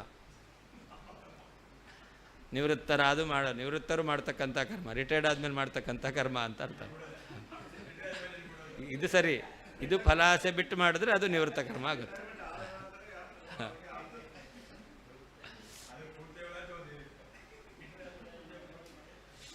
ಇದು ನಿವೃತ್ತ ಕರ್ಮ ಆಯಿತು. ನಿವೃತ್ತರು ಮಾಡ್ತಕ್ಕಂಥ ಫಲಾಸೆ ನಿವೃತ್ತ ಕರ್ಮ. ಒಂದು ನಿವೃತ್ತ ಹೊರಟೋಗಿದೆ. ಸ್ವರೂಪಾಣಂ ಏಕಶೇಷ ಏಕವಿಭಕ್ತವಂತ ಒಂದೇ ರೀತಿ ಇದ್ದರೆ ಒಂದೇ ಮಾತ್ರ ಉಳಿತೆ. ಅಂದರೆ ನಿವೃತ್ತ ಕರ್ಮ. ನಿವೃತ್ತರು ಮಾಡ್ತಕ್ಕಂಥ ಫಲಾಪೇಕ್ಷೆ ಇಲ್ಲದೆ ಇರತಕ್ಕಂಥ ಕರ್ಮ, ಅದು ನಿವೃತ್ತ ಕರ್ಮ ಆಗುತ್ತೆ. ಪಿಪ್ಪಲಂ ಸ್ವಾದು ಅತ್ತಿ, ಸಂಸಾರಾವಸ್ಥೆಯಲ್ಲಿ ಅಸ್ವಾದು ಸ್ವಾದುವದತ್ತಿ ಅಂತ ಆ ಶ್ರುತಿಯಲ್ಲಿ ಸ್ವಾದು ಅಂತ ಶಬ್ದ ಇದೆ. ಹಾಗಾದರೆ ಅದಕ್ಕೆ ಅಸ್ವಾದು ಸ್ವಾದುವತ್ತು ಅಂತ ಅರ್ಥ ಮಾಡಬೇಕಾಗಿಲ್ಲ, ಸ್ವಾದು ಅತ್ತಿ ಅಂತಲೇ ಹೇಳೋದು. ಯಾಕೆ ಅಂತಂದರೆ ಸುಖರೂಪತ್ವಾತ್. ಜ್ಞಾನೋತ್ತರದಲ್ಲಿ ಮಾಡಿರ್ತಕ್ಕಂಥ ನಿವೃತ್ತ ಕರ್ಮ ಇದೆಯಲ್ಲ, ಅದರಿಂದ ಬರತಕ್ಕಂಥ ಫಲ ಏನದು? ಸುಖರೂಪವೇ, ಅದು ಸ್ವಾದುವೇ. ಅಂದರೆ ಸ್ವಾದ್ವತ್ತಿ ಅನ್ನೋದನ್ನು ಯಥಾಶ್ರುತವಾಗಿ ಅರ್ಥ ಮಾಡಬಹುದು. ಸಂಸಾರೇತು ಅಸ್ವಾದುನಃ ಏವ ದುಃಖ ಮಿಶ್ರ ಸುಖಸ್ಯ ಆಭಿಮಾನಿಕಮೇವ ಹಿ ಸ್ವಾದುತ್ವಂ ವಕ್ತವ್ಯಂ. ಸಂಸಾರದಲ್ಲಿ ಆಗಬೇಕಾದರೆ ಅದು ಅಸ್ವಾದು. ಯಾಕೆ ಅಸ್ವಾದು? ದುಃಖ ಮಿಶ್ರಿತವಾಗಿರ್ತಕ್ಕಂಥದ್ದು, ಆದ್ದರಿಂದ ಅದು ಅಸ್ವಾದು. ಆದರೆ ಅದಕ್ಕೆ ನಾವು ಸ್ವಾದು ಅಂತ ಅಭಿಮಾನ, ಇದು ಭಾಳ ಚೆನ್ನಾಗಿದೆ ಅಂತ ನಾವು ಅಂದ್ಕೊಂಡಿರೋದು ಅಷ್ಟೇ. ಎಲ್ಲರಿಗೂ ಕೂಡ ಅವರವರ ಬಂಧುಗಳು ಬಾಂಧವರು ಮಕ್ಕಳು ಅವರೆಲ್ಲ ಚೆನ್ನಾಗಿದ್ದಾರೆ, ಅದು ಬೇಕಾಗಿಲ್ಲ. ತಾನೇ ಕನ್ನಡಿ ಮುಂದೆ ನಿಂತ್ಕೊಂಡ್ರೆ ನನ್ನಷ್ಟು ಚೆನ್ನಾಗಿ ಯಾರಿಲ್ಲ ಅಂತ ಅನಿಸುತ್ತೆ ಅವನಿಗೆ. ಹಾಗಾದರೆ ಅದೆಲ್ಲ ಅಭಿಮಾನಿಕ. ಹಾಗೆ ಈ ಸಂಸಾರದಲ್ಲಿರ್ತ ಸುಖ ಅದು ದುಃಖ ಮಿಶ್ರಿತವಾಗಿದೆ, ಆದರೆ ಜೀವ ಇದು ಸುಖ ಅಂತ ಅವನು ಅಭಿಮಾನ ಪಟ್ಕೊಂಡಿದ್ದಾನೆ. ಸುಪರ್ಣ ಪದೋಕ್ತ ಪೂರ್ಣತ್ವಂಚ ತತ್ರೈವ ಉಭಯೋ ಜೀವಪರಾಪರಯೋ ಮುಖ್ಯಂ ಸಂಭವತಿ ಅಂತ. ಸುಪರ್ಣ ಸು ಚೆನ್ನಾಗಿ, ಪರ ಪಾಲನ ಪೂರ್ಣಯೋ ಪೂರ್ಣವಾದ, ನ ಆನಂದವುಳ್ಳವನು ಅಂತ ಅರ್ಥ. ಸುಪರ್ಣ ಶಬ್ದಕ್ಕೆ ರೆಕ್ಕೆ ಅಂತ ಒಂದರ್ಥ, ಶಬ್ದದಿಂದ ತಿಳಿದು ಬರತಕ್ಕಂಥ ಅರ್ಥ ಚೆನ್ನಾಗಿ ಪೂರ್ಣವಾದ ಆನಂದ ಉಳ್ಳವನು ಅಂತ ಅರ್ಥ. ಅಂದರೆ ಸುಪರ್ಣ ಪದೋಕ್ತ ಪೂರ್ಣತ್ವ, ಆನಂದ ಪೂರ್ಣತ್ವ ಇದೆಯಲ್ಲ ಅದು ತತ್ರೈವ ಮೋಕ್ಷದಲ್ಲಿಯೇ ಉಭಯೋ ಜೀವಪರಯೋ, ಜೀವನಿಗೂ ಸ್ವಯೋಗ್ಯತೆಗೆ ಅನುಗುಣವಾಗಿ ಪೂರ್ಣತ್ವ ಮುಕ್ತಿಯಲ್ಲಿ ಬರುತ್ತೆ, ಪರಮಾತ್ಮನಿಗೆ ಸದಾ ಪೂರ್ಣತ್ವ, ಅವನು ನಿತ್ಯ ಮುಕ್ತನಾದ್ದರಿಂದ ಮುಕ್ತಿಯಲ್ಲೇ ಇರೋದು. ಮುಕ್ತಿಯಲ್ಲೇನೆ ಇಬ್ಬರಿಗೂ ಕೂಡ ಪೂರ್ಣತ್ವ ಇರೋದು. ಯಾಕೆ? ಜೀವ ಸಂಸಾರದಿಂದ ಮುಕ್ತನಾದ ಮೇಲೆ ತನ್ನ ಯೋಗ್ಯತೆಗೆ ಅನುಗುಣವಾದ ಆನಂದ ಪೂರ್ಣತ್ವ ಜೀವನಿಗೆ ಬರುತ್ತೆ. ಪರಮಾತ್ಮ ನಿತ್ಯ ಮುಕ್ತ, ಇವನಿಗೆ ಮುಕ್ತನಾದ ಮೇಲೆ ಅವನು ನಿತ್ಯ ಮುಕ್ತನೇ ಆದ್ದರಿಂದ ನಿತ್ಯ ಪೂರ್ಣತ್ವ. ಆದ್ದರಿಂದ ಮುಕ್ತಿಯಲ್ಲಿಯೇ ಇಬ್ಬರಿಗೂ ಕೂಡ ಪೂರ್ಣತ್ವ ಎಂಬತಕ್ಕಂಥ ಸುಪರ್ಣ ಶಬ್ದದಿಂದ ಶ್ರುತಿ ಹೇಳ್ತಾ ಇದೆ ಅಂತ. ಸುಪರ್ಣ ಪದೋಕ್ತ ಪೂರ್ಣತ್ವಂಚ ತತ್ರೈವ ಉಭಯೋ ಜೀವಪರಯೋ ಮುಖ್ಯಂ ಸಂಭವತಿ. ತತಶ್ಚ ವ್ಯಾವಹಾರಿಕ ಭೇದ ಪರತಾ ಅಸ್ಯಾಹ ಶ್ರುತೇ ದೂರಾಪಾಸ್ತ ಇತಿ ಭಾವ. ಆದ್ದರಿಂದ ಈ ಶ್ರುತಿ ವ್ಯಾವಹಾರಿಕ ಭೇದವನ್ನು ಹೇಳ್ತಾ ಇದೆ, ಇರುವ ಭೇದವನ್ನು ಅನುವಾದ ಮಾಡ್ತಾ ಇದೆ ಅಂತ ಹೇಳಲಿಕ್ಕೆ ಬರೋದಿಲ್ಲ. ಯಾಕೆ? ಇದು ಇಹದಲ್ಲಿ ಪರದಲ್ಲಿ ಎರಡರಲ್ಲೂ ಇರತಕ್ಕಂಥ ಭೇದವನ್ನೇ ಪ್ರತಿಪಾದನೆ ಮಾಡ್ತಾ ಇದೆ. ಪರದಲ್ಲೂ ಇರುವಂತಹ ಭೇದವನ್ನು ಪ್ರತಿಪಾದನೆ ಮಾಡುತ್ತೆ ಅಂತಾದರೆ ಅದೇನಾಗಬೇಕು? ಪಾರಮಾರ್ಥಕ್ಕೆ ಆಗಬೇಕು, ಮಿಥ್ಯಾ ಅಂತ ಹೇಳಲಿಕ್ಕೆ ಬರುವುದಿಲ್ಲ. ಸಾ ದ್ವಾವಿತಿ ಬದ್ಧಮುಕ್ತಯೋ ದ್ವಿತ್ವ ಪ್ರತಿಪಾದಿಕಾ ಅಂತ. ತಾ ತವಾಶಾಲತಾಂ ದಹೇತ್ ಅಂತಿದೆ. ಸಾ ಅಂದರೆ ಏನರ್ಥ? ಅದು ಅಂದರೆ ಇಬ್ಬರಿಗೂ ಭೇದವನ್ನು ಪ್ರತಿಪಾದನೆ ಮಾಡ್ತಕ್ಕಂತಹ ದ್ವೌವಿತಿ ಬದ್ಧಮುಕ್ತಯೋ ದ್ವಿತ್ವ ಪ್ರತಿಪಾದಿಕಾ. ನಿತ್ಯ ಮುಕ್ತ ಪರಮಾತ್ಮ, ಬದ್ಧನಾದ ಜೀವ, ಅವರಿಗೆ ಭೇದವನ್ನು ಹೇಳ್ತಕ್ಕಂಥದ್ದು. ಇಲ್ಲಿ ಶರೀರದಲ್ಲಿ ಇಬ್ಬರಿದ್ದಾರೆ, ಬದ್ಧನಾದ ಜೀವ, ನಿತ್ಯ ಮುಕ್ತನಾದ ಪರಮಾತ್ಮ. ಅವರಿಗೆ ಭೇದವನ್ನು ಹೇಳ್ತಕ್ಕಂಥ ಶ್ರುತಿ ನಿನ್ನ ಏನು ಆಸೆ ಇದೆಯಲ್ಲ, ಒಬ್ಬನೇ ಬದ್ಧನೂ ಆಗ್ತಾನೆ, ಅವನೇ ಶುದ್ಧನೂ ಆಗಿದ್ದಾನೆ ಎಂಬತಕ್ಕಂಥ ನಿನ್ನ ಆಸೆ, ಆ ಆಸೆ ಎಂಬತಕ್ಕಂತಹ ಲತೆ ಅದನ್ನು ಅದು ಸುಟ್ಟಾಕ್ಬಿಡುತ್ತೆ. ಜೀವವನ್ನೇ ಅದು ಉಳಿಸೋದಿಲ್ಲ. 10 ನಿಮಿಷ ಬಿಟ್ಟು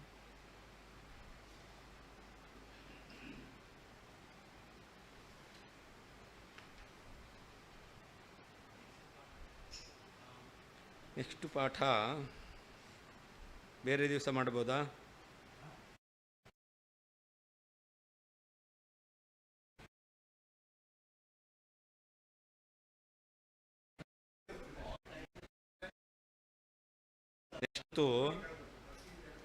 ನೆಕ್ಸ್ಟ್ ಮಂತು ಮೊದಲನೇದು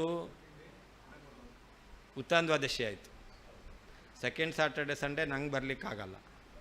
ಥರ್ಡು ಪುನಃ ಏಕಾದಶಿ ಬಂತೇನೋ, ದಶಮಿ ಏಕಾದಶಿ, ಹಾಂ, ಶನಿವಾರ ದಶಮಿ, ಏಕಾದಶಿ ಭಾನುವಾರ, ಹಾಂ.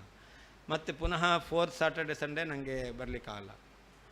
ಅದಕ್ಕೋಸ್ಕರ ಒಂದು ಇಲ್ಲ ಅಂತ ಮಾಡಬೇಕು. ಹಾಂ, ವರ್ಕಿಂಗ್ ಡೇಲೇ ಮಾಡ್ಬೋದು. ವರ್ಕಿಂಗ್ ಡೇಲಿ ಮಾಡ್ಬೋದು ಅಂತಂದರೆ ಹಾಂ,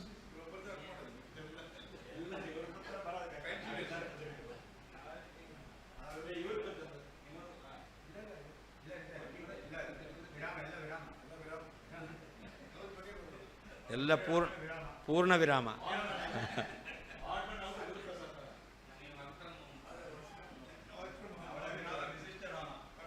ವರ್ಕ್ ಫ್ರಮ್ ಮಠ.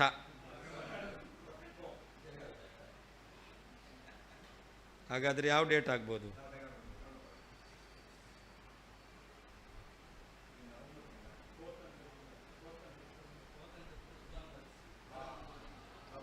ಅದೇ ಹೇಳಿದ ಸಾಟರ್ಡೆ ಸಂಡೇ ಅಷ್ಟು ಅನುಕೂಲವಾಗಿ ಬಂದಿಲ್ಲ ಅಂತ. ಆಶ್ವೀಜ ಕಾರ್ತಿಕ,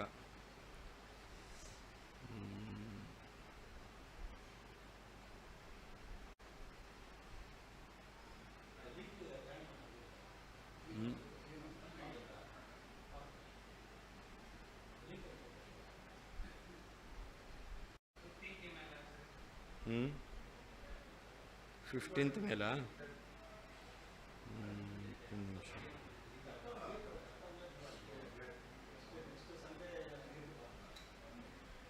15-16 ಮಂಗಳವಾರ ಬುಧವಾರ ಬೇಕಾದ್ರೆ ಮಾಡ್ಬೋದು. 15-16 ಇಲ್ಲ, 15-16 ಆಗಲ್ಲ.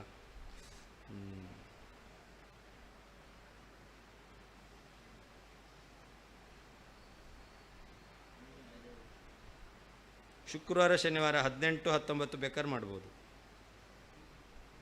18, 19, 18, 19